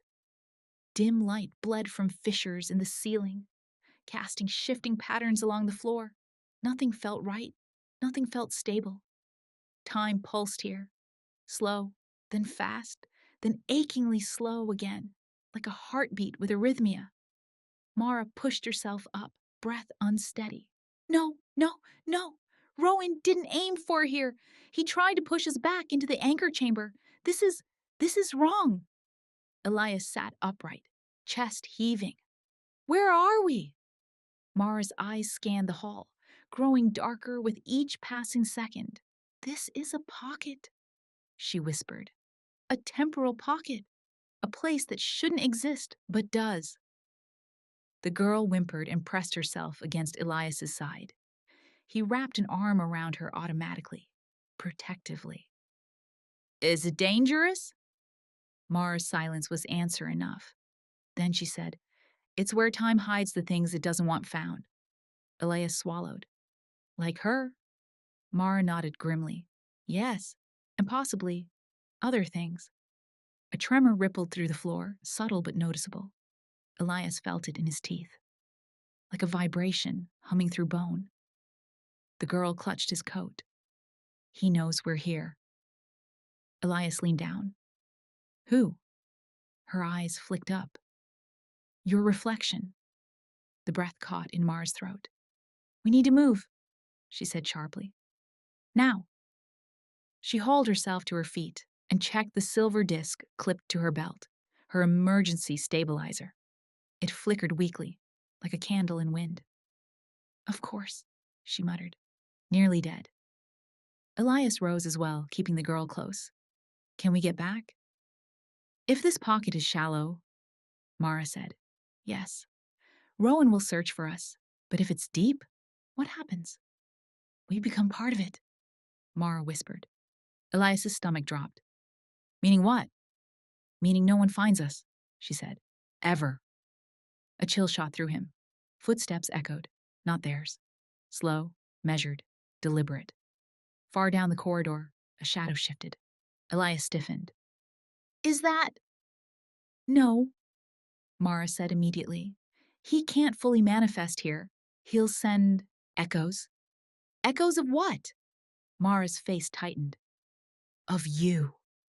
The girl flinched hard, burying her face in Elias's coat. Mara, Elias whispered, voice dry. Which way? She pointed left. This pocket has an edge. Every pocket does. We follow the distortions. Walls are thinner near exits. Are you sure? No, she said plainly. But staying here is worse. They ran. The corridor stretched out beneath their feet, each step echoing like a clock striking hours out of sync. The girl's breathing came fast and ragged, but she kept pace, clinging to Elias's arm. The air twisted around them, warm, then cold, then warm again. Elias frowned. Is time stuttering? Yes, Mara said. This place is made of undone moments. They overlap. What's an undone moment? Something that should have happened but didn't, Mara said. Or did happen, but not here. Elias shuddered. In the flickering light, he noticed shapes along the wall, indentations etched into the stone. Hands, small, large, hundreds of them, pressed into the rock like fossils. He slowed. Mara, what are those? She grabbed his wrist. Don't look. Don't touch. They're echoes of past anchors who got stuck here. His spine turned to ice. Anchors, like me. Yes, she said quietly. A low hum rose through the pocket, familiar, terrifying. Elias froze. That sound, he whispered. That's the note, the one from the lake. Mara's face whitened. He's calling again. The girl whimpered, clutching Elias painfully. Don't let go, she begged. I won't, he promised. Up ahead, a ripple moved across the corridor, like heat haze bending air. Mara halted suddenly. Stop! Elias nearly slammed into her back. What is it? The ripple sharpened, gaining shape. Too familiar a shape. Elias felt his breath turn to stone in his throat. A figure walked toward them. Same height, same build, same face. The reflection. Only this time, his eyes were dark, solid, hungry, and he was smiling. Mara shoved Elias behind her, and her voice dropped to a razor whisper. That's not just an echo, she said. That's him. But you said he couldn't fully manifest. He found a way. The reflection stepped closer, hands behind his back as if strolling through a garden rather than a nightmare pocket. Hello, Elias, it said. You brought her very far from home. Elias tightened his grip around the girl. Stay away from her. I can't, the reflection said. She's mine. She's a person, not a possession. Elias snapped. The reflection smiled wider. Of course she is. But she is also the first anchor. And you're the second. Together, you open doors I need opened. Mara raised a hand, palm glowing faintly with stabilizer light. Don't step closer. The reflection tilted its head. Or you'll do what? Overwhelm me with. Procedure?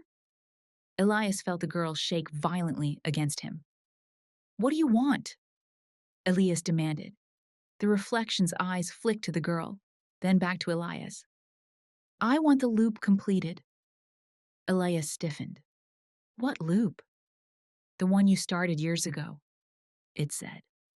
When you made a promise on the ice. Elias swallowed hard. I promised to protect her. And you failed, the reflection said simply. So I stepped in. I took her, and I waited. Elias felt like he'd been punched. The reflection's voice softened. She's been alive all this time, Elias. Frozen between breaths, between moments, waiting for you to come back. And you did. Finally. The girl sobbed. He's lying. He's lying. Don't believe him. Mara stepped forward, blocking the reflection. Get behind me. No, the reflection said. I think he should hear the whole truth. Elias felt sick. What truth? The reflection's smile twisted. She wasn't the only one the breach marked that day. Mara's breath hitched. Elias's pulse roared in his ears. What are you talking about? Elias whispered. The reflection leaned forward, eyes gleaming. It marked you too, Elias, and not just as an anchor. It marked you as something else. Elias's voice cracked. What? The reflection grinned. You're not just someone time chose. You're someone time needs. Mara paled. Elias, don't listen. The reflection raised a hand. The corridor behind him rippled, bending. Reality flickered like film melting. The girl screamed. Elias clutched her tighter. The reflection whispered, You're not the hero of this story, Elias Harrow. It stepped closer. You're the door. For a heartbeat, Elias didn't understand the words. You're the door. They sounded symbolic, metaphorical, like some cruel philosophical riddle meant to unnerve him. But the reflection's expression held no poetry. It held intent, purpose, hunger. Mara stepped fully in front of Elias and the girl, fingers spreading, stabilizer band flickering violently around her wrist. Stay behind me, she said, voice like steel. Do not let it touch you. Elias's pulse hammered in his ears. What does he mean? What door? Not now, Mara hissed. But the reflection chuckled, a low, quiet, horribly familiar sound. Come now, Mara, it said. He deserves the truth, and you know how time despises a secret. Mara shot back. You don't get to weaponize truth. I don't weaponize it, the reflection replied. I reveal it. The corridor trembled again, walls rippling like liquid stone. The girl clutched Elias with freezing fingers. We have to get out! We have to get out now! Mara took a step backward, pulling Elias and the girl with her, never looking away from the reflection. This pocket is destabilizing, she warned. He's accelerating it. The reflection smiled. Not kindly, because it's time you heard why the breach marked you. Elias's voice shook. Tell me. No, Mara snapped. Elias, don't ask it questions. Every answer is a hook. But Elias's eyes were fixed on his mirror, this impossible echo that had haunted him since the first tear appeared outside the bakery. Why me? He said again. Why has this thing been following me since I was a child? The reflection tilted its head with a ghost-like calm. Because you were born open. The words hit Elias with the force of something ancient. Mara muttered, Damn it! Elias stared. Open? The reflection nodded. Most people are closed loops. Their timelines seal when they're born. Yours never did. Mara shook her head. That's not possible. Everyone's loop closes. Everyone's... Not him, the reflection said softly. It stepped forward, just 1 inch. But even that made the pocket groan. Elias's breath caught. What does that mean? It means, the reflection said, that you were born with a timeline that never fully anchored itself. A timeline with free edges, loose threads. You were born with a seam. A seam? Elias whispered. A door. The reflection corrected. A place where time can slip through. A place where timelines can cross. Elias stepped back without meaning to. I'm not a door, he whispered. The reflection's smile deepened cruelly. You already are. You always have been. Mara barked, Stop talking! But the reflection ignored her. It looked directly at Elias. You felt it. Your whole life. The sense that something was missing, that something was trying to get in, the nightmares, the déjà vu, the moments when time felt like it stuttered under your feet. Elias's heart pounded, because it was true. All of it. I thought that was trauma, Elias whispered. Trauma shaped it, the reflection said, but it wasn't the cause. Another tremor shook the pocket. The stone beneath them cracked. A fissure shot up the wall, thin but deep, revealing darkness beneath, a darkness that felt bottomless. The girl whimpered. He's breaking the pocket. He's breaking it open. Mara moved quickly, pulling Elias and the girl toward her side and activating her stabilizer band. The glow strengthened slightly, resisting the pocket's collapse. But not enough. Mara, Elias said, tell me what's happening? Later, she snapped. Priority is staying alive. The reflection took another slow step forward. I don't want to hurt you, Elias, it said. You're not prey. You're the path. Mara snarled. Get away from him. You can stop pretending, the reflection said to her. You know what he is. Mara's jaw clenched. You felt it, the reflection continued. The way the air changes when he enters a room, the way time bends ever so slightly around him, the way the breaches focus not on your office, not on the equipment, but always on him. Elias whispered, Mara, is that true? She didn't answer. Her silence was an answer. Elias's stomach dropped. That's why you noticed me. That's why you were waiting. That's why you reacted when Rowan said the breach was tied to me. Mara closed her eyes, just for one broken second. Then, quietly, yes. Elias felt like the ground tilted beneath him. But that doesn't mean you're a door, Mara said suddenly, fiercely. It means you're sensitive, permeable. We've had anchors like you before, rare, but not unheard of. The reflection laughed, gently, cruelly. No, Mara, not like him. He pointed at Elias. This one wasn't just marked by time. He was made for it. Elias's blood ran cold. Made how? Born open, the reflection said, from the very first breath. But why? Elias demanded. Because she opened you. The reflection answered. The girl stiffened in Elias's arms. Mara froze. What? Elias whispered. The reflection's tone turned almost tender. The girl, the first anchor, the one you lost on the lake, she didn't fall into the breach by accident. The girl trembled. No, don't. She pulled it open, the reflection said. And in doing so, she tore your seam wider. She tied her fate to yours. Elias felt dizzy. She opened me? He whispered. What does that mean? The reflection stepped closer. It means your lives are intertwined. You are the key to freeing her, and she is the key to unlocking you. No, Mara whispered, horror dawning in her eyes. No, Elias, listen to me, don't. But the reflection spoke over her. And together, it whispered, you can open a breach wide enough to rewrite everything. The girl sobbed. Don't listen, it's lying, it's lying. The reflection tilted its head. Am I? Mara suddenly grabbed Elias's hand. Run, she whispered. What? Run! The corridor behind them twisted violently. Walls bent inward, stone liquefying.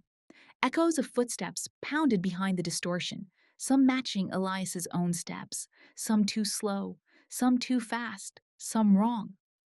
The reflection raised a hand.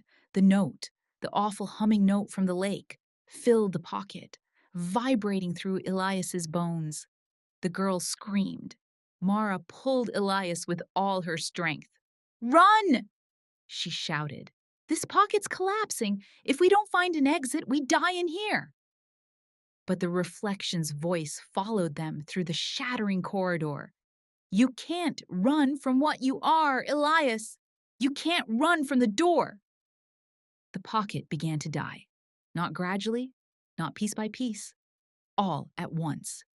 The corridor buckled inward, walls warping like melting wax, ceiling twisting into impossible shapes. Time itself stuttered in jagged tremors, the air vibrating with that terrible humming note that had haunted Elias since childhood. Mara yanked him forward. Move! She shouted, voice cracking under the strain. Run, Elias, run! He clutched the girl to his chest and stumbled forward, legs burning, breath tearing out of him in sharp bursts. The corridor behind them rippled, distorting violently. The reflection followed. Not running, not chasing, gliding. Its body flickered with fractured afterimages, each footfall out of sync, like it existed in multiple, slightly different positions at once. It wasn't fast. It didn't need to be. The pocket bent to clear its path. Left! Mara shouted. Elias skidded around a corner, only to stop dead in his tracks. The hall ahead split into dozens of branching pathways, twisting, curving, splitting again and again like a labyrinth drawn by a madman. Mara! He began. I see it! She snapped, eyes blazing. Temporal maze? Classic pocket defense? Defense against what? Against everything, she said, including us. The girl whimpered weakly in his arms. Her skin was cold, too cold. Ice formed along the strands of her hair. Mara, she's freezing, Elias said, voice breaking. Mara pressed her stabilizer band against the girl's back. The light surged, weak, flickering, but present. Some warmth returned to the girl's skin.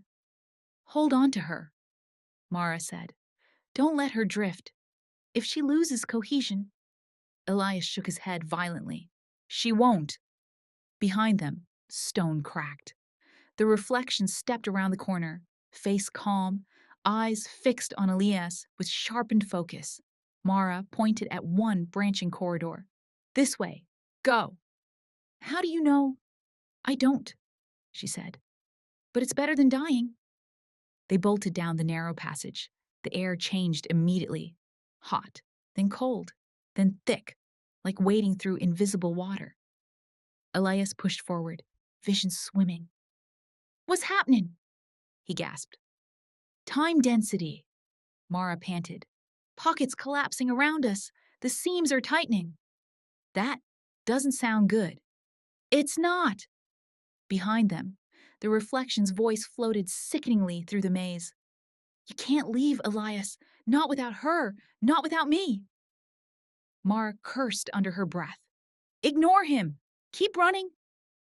They sprinted down the corridor, only for the floor to ripple like liquid. Elias's feet slid. He fell forward, twisting to hold the girl. But Mara grabbed his collar and hauled him upright. Careful, she snapped. The pocket's dissolving its floor. The girl clutched Elias's coat with trembling fingers. He wants me back. He wants to close the loop. What loop? Elias asked breathlessly. There are always loops, Mara muttered. Always. A deafening crack thundered behind them. Elias risked a glance over his shoulder. The reflection no longer glided. It stalked. The corridor bending downward beneath its feet like it was walking on a slope only it could see. Pieces of stone dissolved around it. Mara grabbed Elias's wrist again. Faster! Elias, please! He tightened his grip on the girl and forced his legs to move faster. Faster! Faster! They reached an intersection. The air shimmered, thick with distortion. The walls bent inward, forming a choke point. This isn't good, Mara gasped. This is where pockets crush intruders. Elias stumbled to a halt. Meaning what? Meaning run, straight through before it closes. She shoved him forward. The corridor squeezed like a throat, closing around them. Elias sprinted, shoulders scraping against stone, chest tight.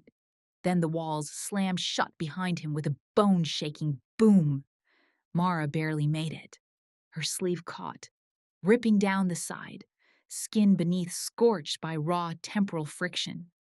She gasped in pain, hand gripping her arm. Elias turned immediately. Mara, are you? I'm fine, she gritted. Keep moving. You're not fine. Your arm, Elias. Her tone cut through the panic like a blade. We don't stop, unless we want to die here. The girl tugged weakly on Elias's coat. He's close. They turned. The reflection stood on the other side of the sealed corridor. But it wasn't blocked, because where the wall had closed, it simply stepped through. Stone parted around it like mist. Mara froze. That, she whispered, should not be possible. The reflection stepped forward slowly, almost pitying. Doors open for me, it said. And doors open for him. Its gaze drifted to Elias. You felt it at the lake. You feel it now. Don't lie to yourself. Elias backed away as the corridor behind him tightened, the air trembling with collapse. What do you want from me? He shouted. The reflection's expression softened. I want what you promised. Elias swallowed, throat dry. I was 8. I didn't know. You did. Mara grabbed Elias's arm again. Let's go. They fled deeper into the maze, turning corners, dodging collapsing passageways, leaping over cracks that opened into bottomless darkness. The note hummed louder. The girl winced. It's calling me back. No, Elias breathed. Not again. Not ever again. The pocket warped ahead, stretching too long, then snapping back short, then twisting sideways. We're running out of space, Mara yelled. The only exit left will be... She stopped, horrified. Elias skidded beside her. The corridor ended, not in a wall, not in a door, but in a vast, swirling void, a sphere of collapsing time, moments flickering inside like broken film reels. Elias's heart plummeted. Is that? The mouth of the pocket, Mara whispered. The core collapse. If we fall in, we die, Elias said. No, Mara said softly. Her voice trembled. We become undone. A sound behind them. Footsteps. Steady. Inevitable. The reflection stepped into view. No longer smiling. Patient. Resolved. It's over, it said. Come here. Elias moved in front of the girl. No. The reflection approached slowly. Elias, listen to me. This place is breaking. You cannot leave without me, and you cannot survive without you. Mara pulled Elias sideways. Ignore him. We can still... No, the reflection said. And the pocket obeyed him. Stone cracked. Air tightened. The void expanded, rippling outward. Elias felt gravity tilt. Then, the girl's hand slipped. Elias! She screamed. He lunged, caught her wrist, but her body slid toward the void, time unraveling around her like smoke pulled into vacuum. Don't let go, she cried. Please, don't let go again. Elias's grip locked around her. His muscles burned, his fingers bruised. He anchored his heels into the bending stone. I'm not losing you, he yelled. Not this time. Mara grabbed Elias's waist, anchoring him with her own weight. The void pulled harder. Stones broke free. Particles dissolved. Reality screamed. The reflection stepped toward Elias. Calm. Determined. You can't save her, it said. Not alone. Let go, and I'll catch her. No, Elias roared. The reflection extended a hand. This is your last chance. Elias pulled hard, dragging the girl back inch by inch, gravity fighting every breath. Elias, Mara shouted. Something's happening. Your hands. He looked down. His skin was glowing. Not bright, not blinding, but shimmering. Edges flickering, like he was becoming translucent at the fingers. What? What's happening to me? Elias gasped. Mara's voice broke. You're opening. The reflection smiled faintly. Of course he is. The girl's grip tightened, terrified. Elias, please, please don't let me fall. He looked into her eyes, felt the memory in his bones, felt the ice beneath him, the scream that never left his nightmares. And he made his choice. I'm not letting you go. He pulled her with all his strength. His hands brightened, glowed, threads of light cascading from his skin. The reflection whispered, Open! Mara screamed, Elias, no, don't! And Elias ripped the girl free, just as the corridor exploded into white. White swallowed everything, not the blank emptiness of the hospital memory, not the blinding burst of Rowan's device on Willow Lane. This was different. This white had texture, weight, cold, like standing inside the breath of winter itself. Elias felt himself suspended, not floating, not falling, just held, as though invisible fingers had reached out and stopped his momentum mid-air. His vision was a blur of pale light and silhouettes. A voice reached him first, a whisper. Mara. Elias, stay with me. Another voice, smaller, trembling. The girl. Don't let go of my hand. Please don't let go. He tightened his grip on both their hands. The white shattered, like glass breaking underwater. And they fell. Hard. Elias hit the ground first, sliding across a floor coated in frost. Mara landed beside him, rolling to her knees, hand instinctively moving to shield the girl as she tumbled into Elias's chest. For several seconds, the three of them just breathed, alive, together. Elias looked up and froze. They were in a landscape of ice and snow, not a memory, not a vision, not the real world. Something in between. A frozen lake stretched out endlessly in every direction, reflecting a sky that glowed in hues of violet and silver. Shards of ice jutted upward like jagged teeth, and the wind carried a faint melody, soft, haunting, painfully familiar. The note, from the lake, from the breach, from his childhood. But the strangest part wasn't the landscape. It was the fact that time here was wrong. Above them, snowflakes fell, then stopped, then fell again, then drifted sideways, then froze mid-air, then reversed.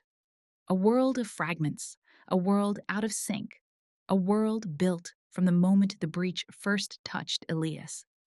Mara pushed herself onto one knee. She exhaled, white fog blooming in the air. No, she whispered. No, no, no. Elias, this isn't a pocket. Elias's stomach tightened. Then what is it? Mara looked at him slowly, eyes wide with a dread she rarely showed. This is a confluence. Elias shook his head. What does that mean? It means, Mara said hoarsely, that multiple timelines are merging around you, trying to form a stable shape, and they're using your first breach as the anchor. The girl gripped Elias's sleeve, teeth chattering. This is where it happened. Elias swallowed hard. Where? What happened? She looked up at him with those dark, frightened eyes. Where you opened. Mara grabbed Elias's wrist. Look at your hand. He did, and nearly recoiled. His skin glowed faintly along the seams, glowing like cracks in porcelain, light bleeding through. It pulsed, like a heartbeat, not natural, not right, not quiet anymore. Mara, Elias whispered. Am I changing? Her voice trembled. Opening is not a transformation, it's an exposure. Your timeline is no longer sealed. You're bleeding possibility. That doesn't sound good. It isn't. The girl tugged Elias's arm.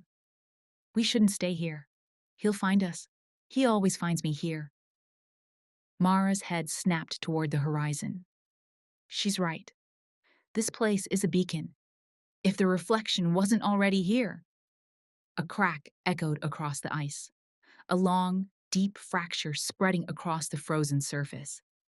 Elias's breath hitched. Mara reached for her stabilizer. Oh no! What? Elias asked. Mara didn't look at him. He's here. On the far side of the lake, a figure stood. Not the reflection, but something worse. Something tall, distorted, blurred at the edges, as if time couldn't agree on its shape. It took a step forward. The ice groaned. Mara's voice dropped to a whisper. That's not him. Elias's heart pounded. Then what is it? Mara swallowed. That's a breach form. A pure one. The girl whimpered. Don't let it touch us. Elias's pulse roared. Mara, what do we do? We run, she said, and we pray this confluence has a way out. She grabbed Elias's arm and pulled. He held the girl's hand tight. They ran. Across the ice. Across the fractured reflections of timelines that never were. Across the frozen memory of his worst childhood moment. Behind them, the breach form walked. Slowly. Calmly. Each step cracking the ice in a perfect circular pattern. Each one leaving a faint trail of light. Not warm light. Cold light. A light that made Elias's teeth hurt. Mara glanced back. It's tracking you? Me? Why me? Because you're opening, Mara said. You're a signal now. The girl screamed suddenly. It's speeding up. They turned. The breach form no longer walked. It glided, smooth, unstoppable, closing the distance at unnatural speed. Mara! Elias shouted. I know, she snapped. She stopped running. Elias nearly collided into her. What are you? Trust me. No offense, Mara, but your plans usually involve mortal danger. It's a good plan this time. She lied unconvincingly. She slammed her stabilizer band into the ice. The device lit, sputtered, flared, and then a fissure burst open beneath them. The ice cracked in a long, jagged line, glowing with energy, then split completely. The world dropped. Elias screamed. The girl screamed. Mara grabbed them both, twisting mid-fall, and they plunged into darkness, cold, rushing, endless. But before Elias lost consciousness, before the cold swallowed his breath, he heard a voice. Not Mara's, not the girl's. The reflections whisper, this is only the beginning. Elias awoke to warmth, not comfort, not safety. Just warmth compared to the freezing confluence they'd fallen through. His eyelids felt heavy, as if frost still clung to them. He forced them open and blinked several times before the world stopped swimming. He didn't recognize where he was. He lay on soft, uneven ground. Grass, maybe? But the world around him was washed in strange twilight, a dim lavender glow lighting everything, as if the sun had set hours too early. He pushed himself upright. Mara, he croaked. Are you? I'm here. She sat a few feet away, hunched forward, her injured arm held tightly against her chest. Her face was drained of color, but she was conscious, eyes scanning the surroundings with wary intensity. Relief washed over him. He turned. The girl was curled beside him, breathing unevenly, but alive. Her frost-blanched hair had thawed slightly. Her skin had regained a hint of color. Elias brushed a strand from her forehead. Are you okay? Her eyes fluttered open. She looked at him with a softness that hurt, like someone recognizing home after a very long time. You caught me again, she whispered. Elias swallowed hard. I told you, I wouldn't let go. Mara rose slowly, wincing at her arm. We need to keep moving. This place isn't real. Elias looked around properly now. They were on the outskirts of a town, but not Maryshaw, not exactly. It resembled Maryshaw. Familiar rooftops, the curve of Willow Lane, the old brick shops. But everything was slightly off, like someone had rebuilt the town from memory, but got the details wrong. Signs were blank, windows were blacked out. The sky was a single shade. No stars, no moon. Elias whispered, Where are we? Mara's face was grim. This is a mimic. A what? Elias asked. A mimic timeline, she said. A half-formed reality stitched together by the confluence. It's using Maryshaw as a blueprint. Why Maryshaw? Elias asked. Mara turned to him slowly. Because you anchored here. Elias stiffened. She continued, voice softer now. Wherever you spend emotional energy, wherever you break or heal, time remembers. He looked back at the mimic town, dead quiet, perfectly still, unsettling in its emptiness. What is it for? Elias asked. Why create this? Mara didn't answer immediately. Instead, she knelt beside the girl, checking her pulse, brushing warmth into her fingers. Then she looked up. This place is meant to keep us here, she said. Or trap you here long enough for the breach to reach you. Elias's chest tightened. We need to find a way out. We do, Mara said. But first, she hesitated, then met the girl's eyes. There's something we need to understand. Elias looked between them. Mara? The girl sat up slowly. Her eyes flicked around the mimic town, then toward Elias, then down at her own hands, which trembled. Elias, she whispered. Do you really not remember me at all? His heart clenched. No, he said honestly. But I feel like I should. I feel like my chest is tearing open when I look at you, like something buried is trying to climb its way out. She swallowed. That's because we were close. How close? Elias whispered. The girl inhaled shakily and looked down at the frost still crusting the hem of her dress. You promised you'd never let go, she said. That day on the lake, I told you I wasn't afraid of the ice as long as you held my hand. Elias's throat constricted. A memory flickered. Small hands, a laugh, a girl's shadow cast beside his on blinding snow. He gasped, hand flying to his chest. Mara leaned in. Elias, what did you see? I don't know, he said.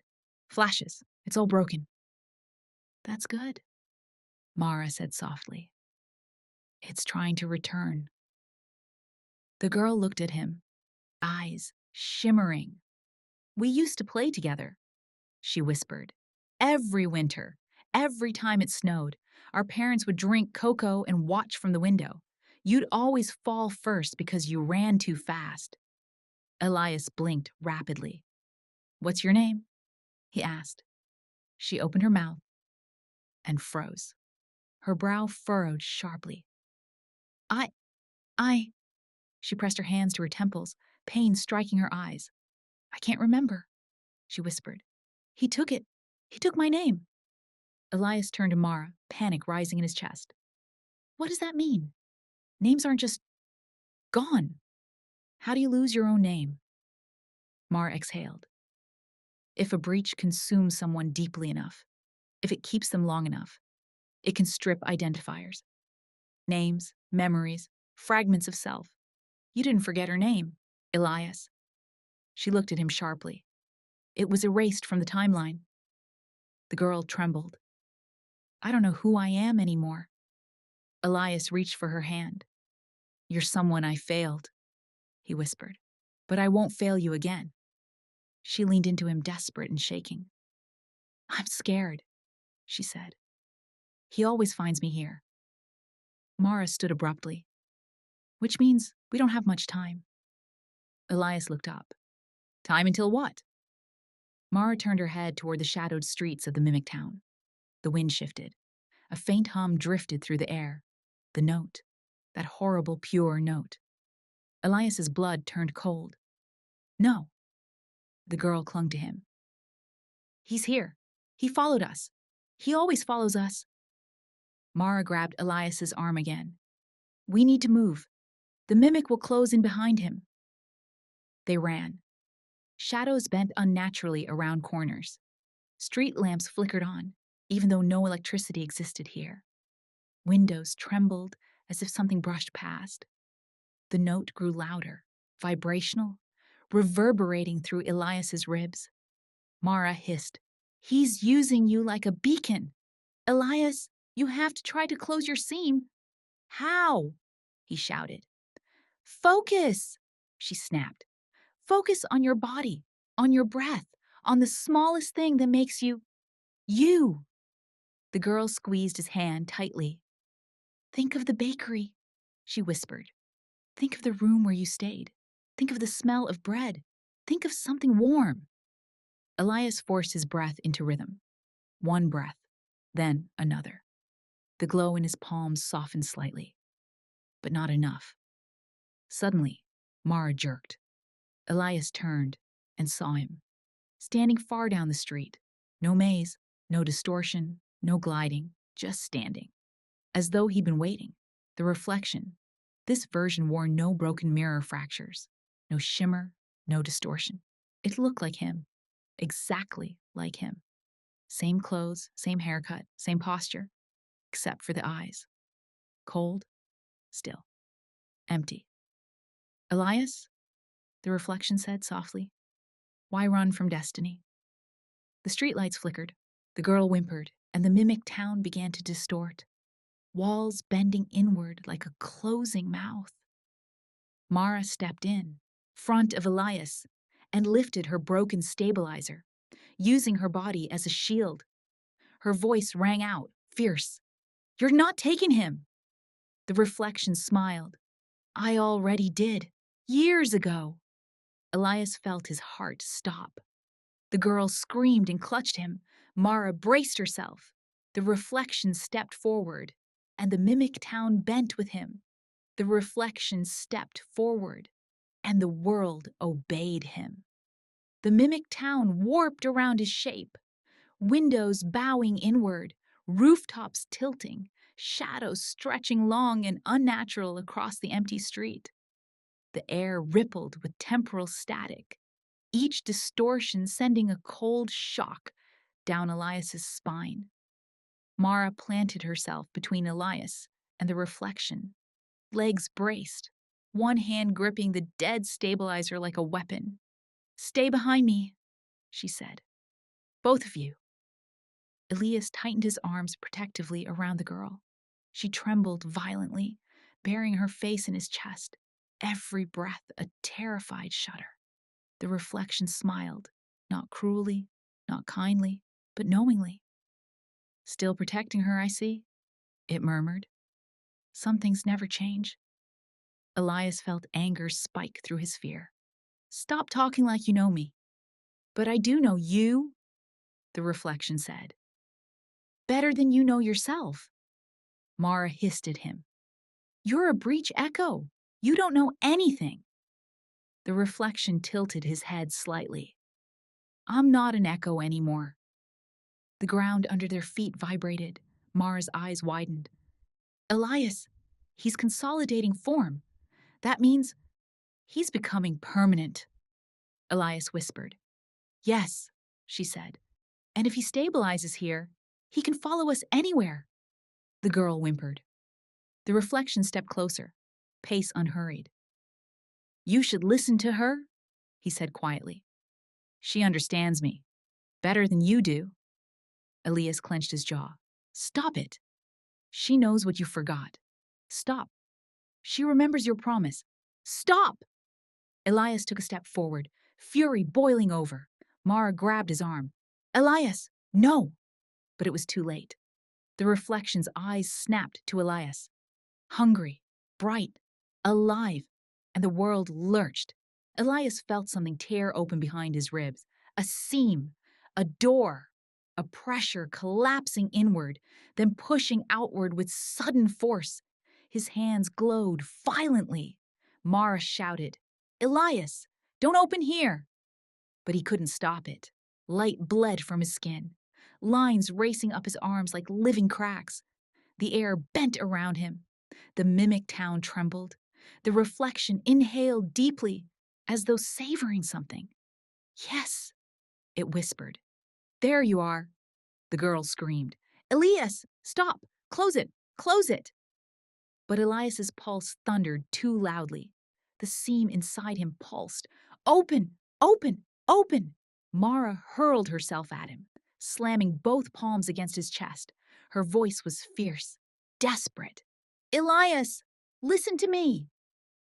The glow flickered, Focus! Mara demanded. Find something small, something yours, a memory he can't twist. The reflection laughed softly.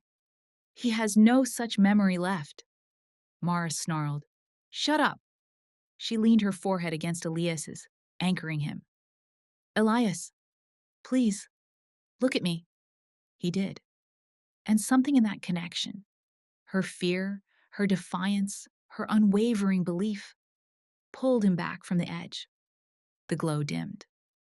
The seam began to close, slower than before, but closing.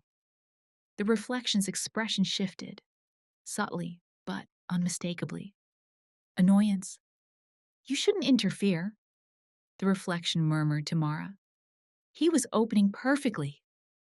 Mara positioned herself between them again, shaking, injured arm cradled against her body. You don't get to decide who he becomes. The girl tugged urgently at Elias's sleeve, whispering, Elias, I know what he wants. I know why he keeps finding us.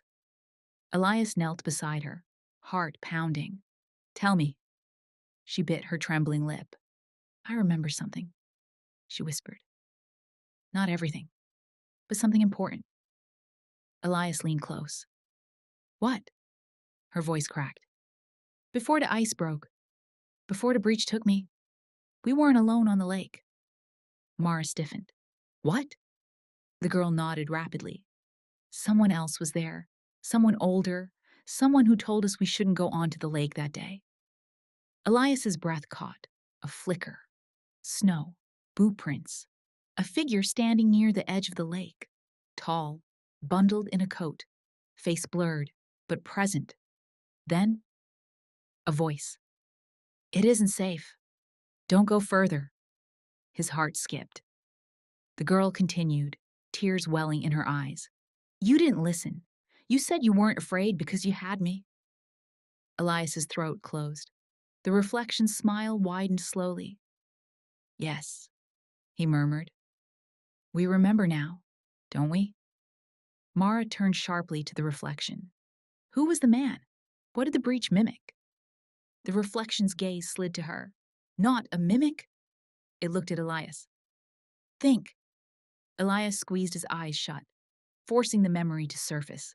The figure, standing, watching. A warning. A voice he had heard again years later. Hushed, older, weary. Elias's eyes snapped open. No, he whispered. No, that's impossible. The girl clutched his arm. Elias, he knows. He's always known. Mara grabbed Elias's shoulder. Elias, she said urgently. Tell us, who was it? His voice broke. It was me. Silence crashed over the mimic town. Mara blinked. What do you mean, you?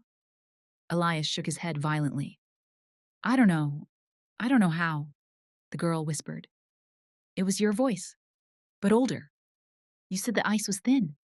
You said we should go home. The reflection nodded, pleased. A loop, it said softly. One you started yourself, one you never finished. Mara staggered back. Elias, you interfered with your own past. That's forbidden. That's catastrophic. I didn't do it. Elias stammered. I don't remember. But you will, the reflection murmured. The mimic town groaned, buildings bending inward, shadows expanding, the hum rising to a painful pitch. The girl screamed, covering her ears. Elias pulled her close. Mara, what's happening? Her face was white with fear. The confluence is collapsing. Too much divergence, too many versions of you in one place. The timeline's unraveling. And if it fully unravels? Elias demanded. Mara stared at him. We don't go home. The reflection stepped forward. Come with me, it said softly. I can help you finish the loop. I can help you remember everything you lost, everything that was taken. Elias shook his head. No. You're already unraveling, it said. No. You can't save her without me? I said no. The reflection's eyes sharpened. For now, it whispered. The mimic town screamed. The ground buckled. The sky cracked. The confluence ripped open, and the world collapsed inward. Elias held the girl tight. Mara threw her arms around them both. The last thing Elias heard, before reality shattered again, was the reflection's whisper. Soon you'll see what you truly are. The fall didn't feel like falling. It felt like breaking. Elias, Mara, and the girl plunged through the imploding confluence, past ripping colors, collapsing memories, frozen shards of timelines and echoes of screams that didn't belong to any of them. Then, a violent impact, a cold floor, a burst of pain. Mara's hand ripping away from his coat as they skidded apart. Elias groaned, rolled to his side and tried to focus, and froze. They were back, but not wholly. The post office was familiar. He recognized the worn brass rails, the curved ceiling, the rows of chrono lamps, but it flickered. Walls trembled. The floor pulsed with light. Ink bled upward from the tiles as if gravity had reversed. Time was sick, violent, unstable. Mara staggered to her feet, clutching her injured arm. She blinked rapidly, trying to orient herself. This is the transit wing, she breathed. We made it back, just barely. Elias pushed himself up. Where's... He turned sharply. The girl was lying on the floor, curled in a tight ball, shivering violently. Elias crawled to her and gathered her into his arms. Her skin was ice cold again, colder than before, like the confluence had taken something from her. Hey, he whispered. You're safe. You're here. You're okay. She didn't respond, only clung to him with fingers trembling so hard he could feel the vibration through his ribs. Mara limped closer. Is she breathing? She demanded. Yes, Elias said. But she's freezing. Worse than before. Mara knelt, teeth gritted against the pain in her arm. She's destabilizing, she whispered. Too much time displacement in too short a span. Her anchor is failing. Elias's stomach twisted. What does that mean? Mara closed her eyes. Her voice softened to something almost apologetic. It means she's slipping away again. The girl whimpered and buried her face in Elias's coat. No, Elias said fiercely. No, we just got her back. A sudden whoosh of air cracked through the transit wing. A glow ignited from down the hall. Blue, bright, unmistakable. Rowan! He sprinted into view, carrying 2 charged stabilizers and a containment hook strapped across his back. His coat was torn. Soot streaked across one cheek. His eyes widened when he saw them. Thank time, he barked. You're alive. Then he froze. His gaze landed on Elias, on the faint glow pulsing under Elias's skin. Rowan's expression darkened instantly. Mara, he said quietly. What happened? Mara swallowed. He opened. Rowan's jaw clenched. Of course he did. He stormed toward Elias and grabbed his wrist before Elias could protest. Rowan flipped his palms upward, exposing the shimmering cracks of light spiderwebbing across his skin. Elias pulled back, panicked. I didn't mean to. Rowan ignored him. Mara, he growled. These aren't openings anymore. Elias's heartbeat stuttered. What does that mean? Mara whispered. Rowan looked Elias dead in the eyes. It means he's not leaking time. He paused. He's channeling it. Elias felt the floor tilt beneath him. I'm what? Rowan released his wrists slowly, as though setting down something volatile. You've crossed the threshold, Rowan said. The breach isn't just marking you anymore. It's using you, drawing through you. That's impossible, Mara snapped. He's human. He was human, Rowan barked. But he stepped into a confluence. He interacted with his own temporal echo. He pulled an anchor out of a collapsing pocket, and he opened while doing it. He gestured sharply at Elias's trembling hands. This is what happens when an open seam becomes a channel. Elias's pulse roared in his ears. I didn't ask for this. No one asks, Rowan said. That's the problem. The girl suddenly cried out, arching backward, clutching Elias's arm with frozen fingers. Rowan lunged forward. What's happening to her? Mara pressed her hand to the girl's forehead. She's losing coherence, she whispered.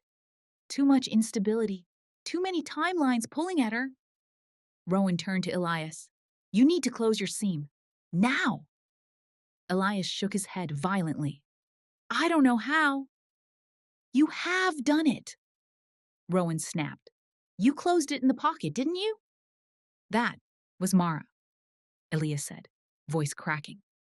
She grounded me. Mara squeezed his shoulder. We can do it again. Together. The girl whimpered, eyes unfocused. Everything hurts. Everything feels wrong. Rowan dropped to one knee. Mara! Now! Before she fractures. Mara cupped Elias's face in both hands, ignoring her burned arm, eyes fierce and unwavering. Elias, listen to me. Close the seam. Focus. How? Elias begged. On anything that makes you you, Mara said. Your breath, your heartbeat, a memory, a person, something real. Elias's breath trembled out of him. His mind raced.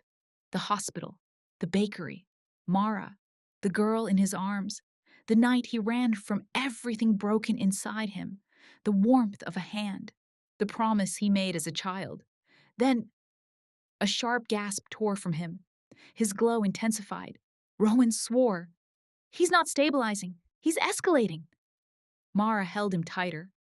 Elias, focus. He tried. He really tried. But something in him had already cracked open too far. The seam didn't close. It widened. Light burst from his hands. Blinding, violent, raw. And the girl screamed. Her body convulsed as time rippled around her, her form flickering, splitting, merging, dissolving at the edges. Elias grabbed her desperately. No, no, no, stay with me. Mara shouted, voice breaking. Elias, stop! Let go! You're feeding the breach. I can't let go, Elias yelled. I promised! Rowan lunged to pull Elias back, and the instant he touched them, all three bodies jerked violently. A blast of force erupted outward, shattering the chronolamps, rattling shelves, splitting the tiles beneath their feet. And the world flashed white. When the light faded, Rowan lay on the floor, stunned. Mara was thrown against a mail cart, breath knocked out of her. Elias knelt alone in the center of the wing, holding nothing. The girl was gone. Not fallen, not pulled, not taken. Gone. Elias stared at his empty hands, hands still glowing faintly, hands that had held her only seconds ago, and a shattered whisper escaped him. No, not again. Not again. Mara dragged herself forward, coughing. Elias, listen. Listen to me. But Elias couldn't hear her. His breath hitched violently as he stared at the empty space where the girl had been, where she should have been, where he had promised. He squeezed his shaking hands shut, voice raw and hoarse. No, no. I had her. I had her. Rowan sat up, dazed. Mara, get him away from the... But Elias exploded upward, grabbing Rowan's coat. Where did she go? Rowan held his gaze, pained. She didn't go anywhere. What do you mean? Where is she? Rowan's voice dropped to a low, solemn whisper. She's in you, Elias. Silence. Elias froze. What? What did you just say? Mara's face drained of color. Rowan continued, slow and heavy. When you opened, when you pulled too hard, you didn't lose her. He touched Elias's glowing hands. She crossed into you, into your timeline, into your seam. Elias's breath stopped. No, no, no. You mean she's. Rowan nodded once. She's inside. You. Mara whispered, horrified. She's part of you now. Elias staggered back, vision blurring. His chest ached. His hand shook. His pulse hammered violently. And the last thing he said before collapsing was, "Then get her out!" Elias didn't fully faint. His body gave out before his mind did, consciousness slipping just far enough away that the world blurred into light and distant voices. He felt hands on him, the cold floor beneath him, the vibration of alarms humming through the post office. But he felt her more than anything, not physically, not beside him, inside him. A second heartbeat, a second presence, like someone pressed against glass on the other side of his own ribs. When he finally gasped awake, Rowan was kneeling over him, Mara at his side, both of them pale with urgency. "Elias," Mara said, gripping his hand, "listen to me. Stay with us." He blinked groggily. She's inside me." "You're resonating with her timeline," Rowan said. "Her presence is trapped in your seam. Right now she's—" A soft voice cut him off. Elias stiffened. It wasn't out loud. It was inside his mind. "Elias!" Elias's breath caught. Mara's eyes widened. "She's already linking," Rowan cursed. "We don't have long." Elias clutched his head. This isn't possible." "Yes, it is," Rowan said. "And it's why we need to extract her before the reflection breaks through." The building shook. Lights flickered. Metal groaned. A deep hum rolled across the wing, vibrating the walls like a living creature awakening. Mara flinched. No, no, he's already here." Elias forced himself upright, heart pounding. "Where?" Rowan's expression went grim. "Everywhere."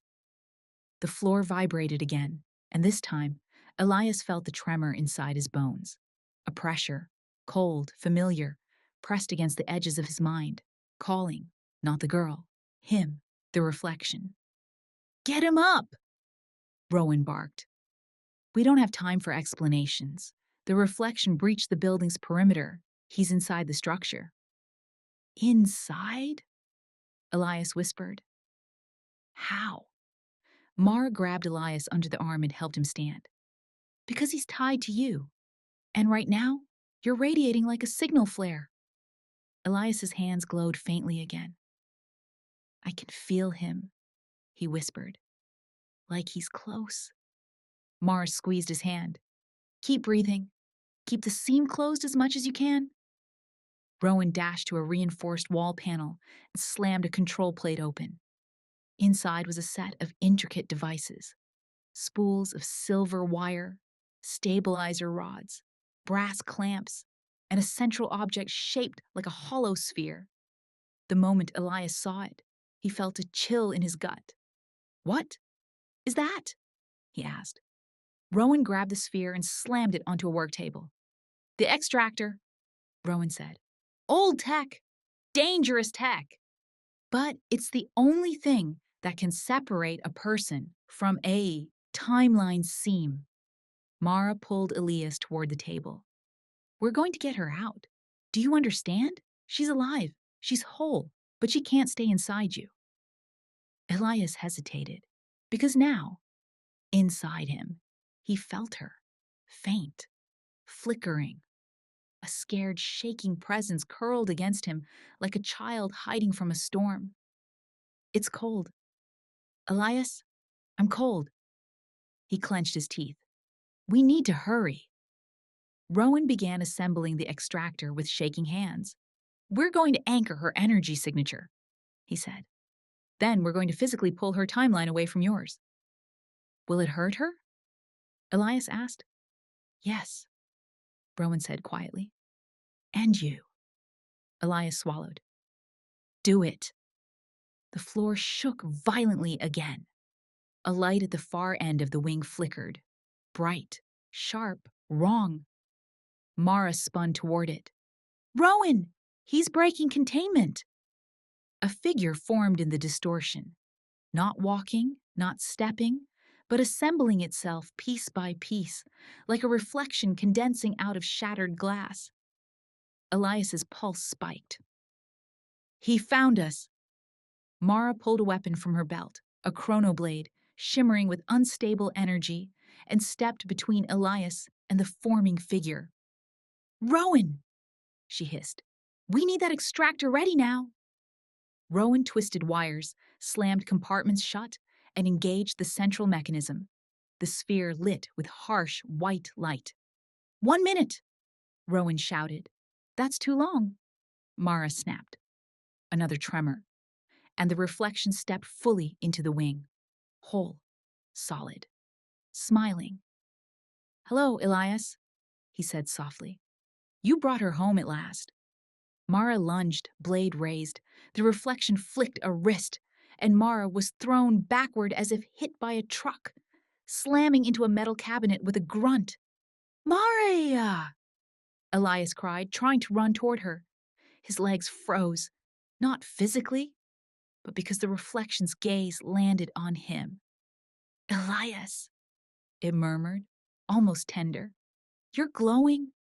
His hands were shaking, light pulsing through them faster now. You feel her, don't you? The reflection asked. She's not separate anymore. She's part of you, and she always was. Elias trembled. Shut up. The reflection took one slow step forward. Do you know what she is? It whispered. Do you know what she means to you? To me? To the breach? Rowan slammed the final piece into place. It's ready! Rowan yelled. Elias, get in! The extractor sphere opened with a hiss, revealing a hollow, glowing interior. Elias staggered toward it. The reflection raised a finger. Elias stopped mid-step, chest tightening. Mara struggled to her feet, lifting her blade with trembling hands. No, she rasped. Elias, go! He forced his leg to move. One step, another, the reflection spoke. Elias, she isn't just someone you failed to save. Elias froze. She is someone you created. Mara's eyes widened. Rowan went white. Elias's heart stopped. What did you say? He whispered. The reflection smiled, with something like triumph. You didn't just tear open the breach? It pointed at Elias's chest. You tore her into existence. Elias staggered backward as if struck. No, that's not true. She wasn't pulled into the breach, the reflection said. She was born from it, from you, from your fear, your regret. He stepped closer. She is your memory, made flesh. Elias's breath trembled violently. No. She is the part of you that broke. Stop. She is the crack inside your past, given form. Stop. She is your loop. Stop! The extractor's light flared violently. Rowan screamed, Elias, get in the machine now! Elias stumbled toward it, heart pounding, mind reeling. The girl's voice whispered inside him, Don't let them take me away! And Elias froze at the threshold. Elias stood at the open mouth of the extractor. Light poured from its hollow interior in thin, trembling beams, like a heart beating outside a body. One step forward and he could save her, or lose her. Don't let them take me away. Her voice echoed faintly inside him, a whisper pressed against the underside of his ribs. Mara staggered back onto her feet, blood on her lip, chronoblade raised despite her shaking arm. Elias, she begged, go inside.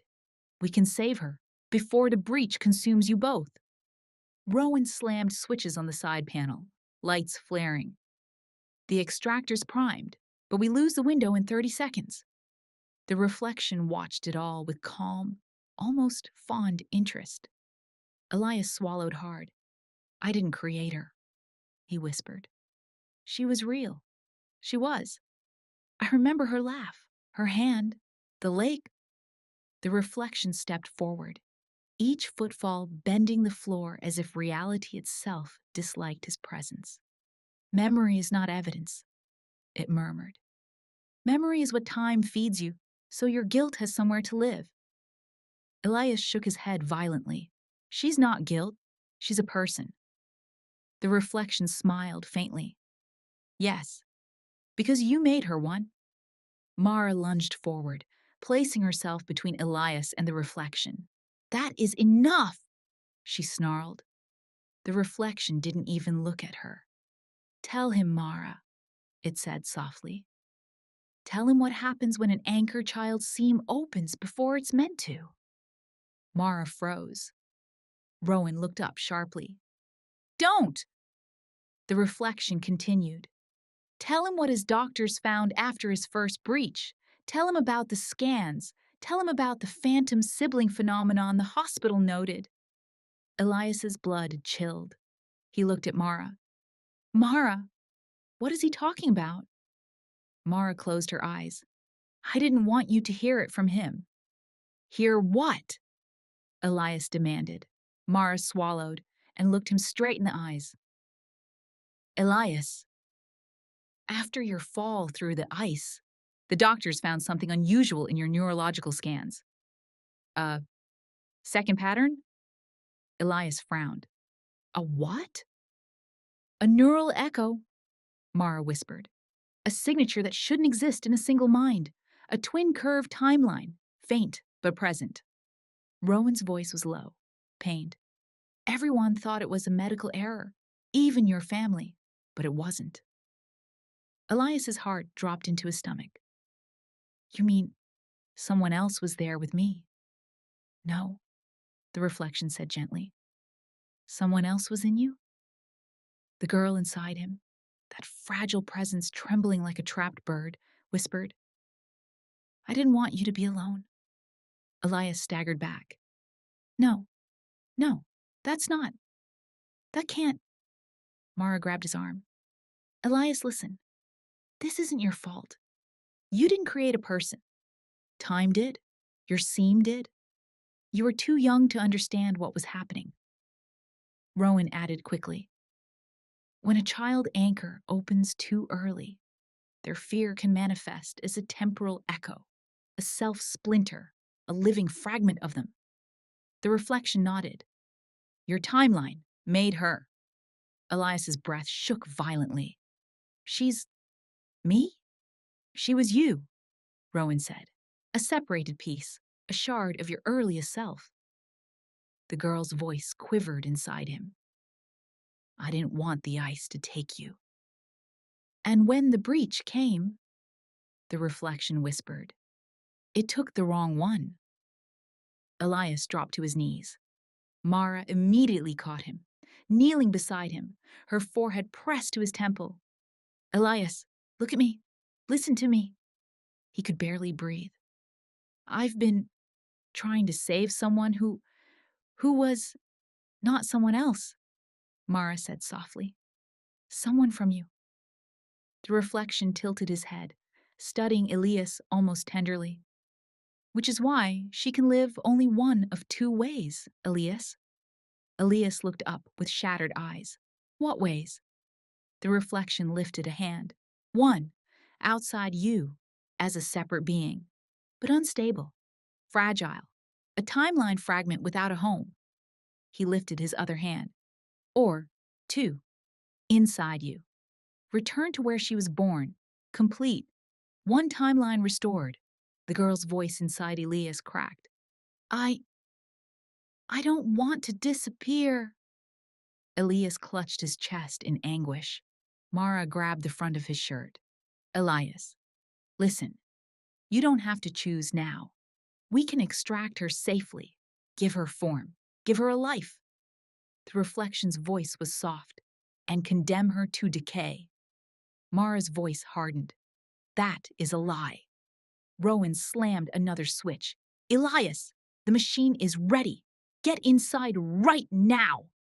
The extractor hissed, opening wider. The girl's presence jolted sharply. Elias, I'm slipping. Elias, please. Elias's seam flared open. Light burst from his hands. That's it, Rowan shouted. Time's up. He goes in, now. Mara grabbed Elias's face. Her voice was a fierce, trembling whisper. Elias, if you love her, if you want her safe, go. The reflection raised a hand, and the entire wing shuddered. Elias, it whispered, you know where she belongs. Elias stood, torn, bleeding light, shaking. He stumbled toward the extractors, but the girl's voice echoed in him, terrified. Please don't let me go alone. He faltered. Mara caught him. Elias, you won't lose her. He searched her eyes. Promise? Mara breathed out, something raw and real trembling under the words. I promise! Elias stepped into the extractor. The sphere closed around him. Rowan slammed the activation lever. The reflection screamed. The girl's presence surged, and the machine exploded with light. Light swallowed him whole. Inside the extractor sphere, Elias felt every thread of his timeline vibrating, tight, stretched, trembling like a web in a storm. His heartbeat wasn't alone in his chest anymore. A second rhythm thudded, faint but frantic. Her. Rowan's voice echoed from outside, distant, urgent. Stabilizing the seam. Mara, hold the anchor. Don't let it collapse. Mara's voice cut through the roaring light. Elias, I'm right here. You're not alone. He clung to those words. The machine gripped him tighter. Threads of light snapped from his skin and floated upward. Shimmering strands pulled from him to the glowing chamber above. Each thread tore something loose inside him. Memories, fear, warmth, love. And then her voice rose inside him, clear, fearful, breaking. Elias, don't leave me. I'm not, he whispered. I'm right here. Rowan shouted, extraction starting now. A violent yank tore through him. A scream ripped from his throat, and another scream ripped from her. Their voices fused in the chamber, echoing like one soul being ripped in two. Light exploded outward. A shape began forming in front of him, small, curled, trembling, a silhouette trying to rebuild itself from threads of Elias's own timeline. It was her, struggling to emerge. Mara's voice trembled. Come on, hold together. The silhouette flickered, stabilized, flickered again, almost vanished, then reformed. Elias cried out, Fight, you can do it. You're stronger than the breach. Her voice whispered inside him, fading. I'm scared. You don't have to be, he said. Tears streamed down his face. You're not alone. The light surged violently. Reality buckled. The sphere cracked. Rowan roared, Mara, now! Mara grabbed the exterior stabilizer rods with both hands, burned arms screaming, and forced all her energy into anchoring the forming figure. The machine shuddered. Sparks flew. A beam of cold, glass-like light tore through the wall. The reflection forced his way inside. Enough! It thundered. She belongs to him. You cannot break the loop. Mara turned, blade out. Try me. The reflection held out a hand. The extractor walls screamed. Rowan was thrown across the room. Mara staggered but held her ground. The figure forming inside the sphere flickered violently. Elias felt her slipping. No, not again. He slammed a hand against the sphere wall. Look at me! He shouted into the light. The silhouette turned, faint eyes forming, looking right at him. I'm here, Elias said, voice breaking. I'm here. I always was. The reflection hissed, She is you. A fragment, a wound. You cannot save a fracture. Elias glared at him. I'm not saving a fracture. He pressed both glowing hands fully against the sphere. I'm saving her! A wave of energy blasted outward from Elias, raw, unstable, dangerous, his seam flaring open one last time. The reflection screamed, stumbling backward as the light hit him. Mara held her blade up, shielding her eyes. Rowan shielded his face from the blast. The extractor surged with impossible brightness, and the silhouette inside the light rippled, flickered, then stepped out. She collapsed onto the platform, a girl, whole and trembling, breathing shallow but alive. Elias fell to his knees as the glow dimmed around him. The girl clung weakly to the floor, fingers curling as she inhaled her first breath outside him. Mara rushed forward, falling to her knees beside her. Easy, easy. You're okay. The girl opened her eyes, dark, human, real. And when she saw Elias, she wept. Elias! He crawled to her and pulled her into his arms. You made it, he whispered, shaking. You're here. Her voice was soft, fragile but certain. I'm me. He nodded, forehead pressed to hers. Yes, you are. Behind them, the reflection staggered forward, fractured light cracking across his form. This changes nothing, it hissed. The loop is not broken. He will open again. He always... Mara stood. No. Rowan raised a containment lantern. Not this time. The reflection turned toward Elias, eyes blazing with fury and grief blended into one. You were meant for me, it whispered. For the breach, for what you are. Elias stood, weak, shaking, but firm. No, he said quietly. I choose who I am.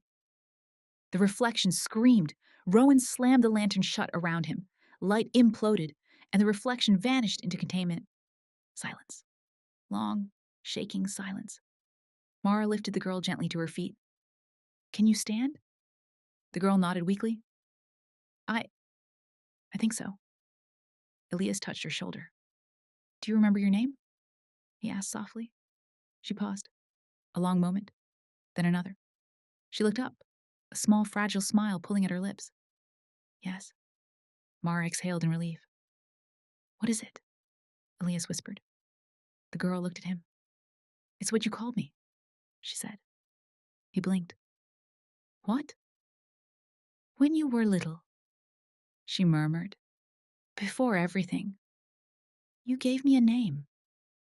She reached up and touched his cheek, so gently his breath caught. You called me Lyra. Elias froze.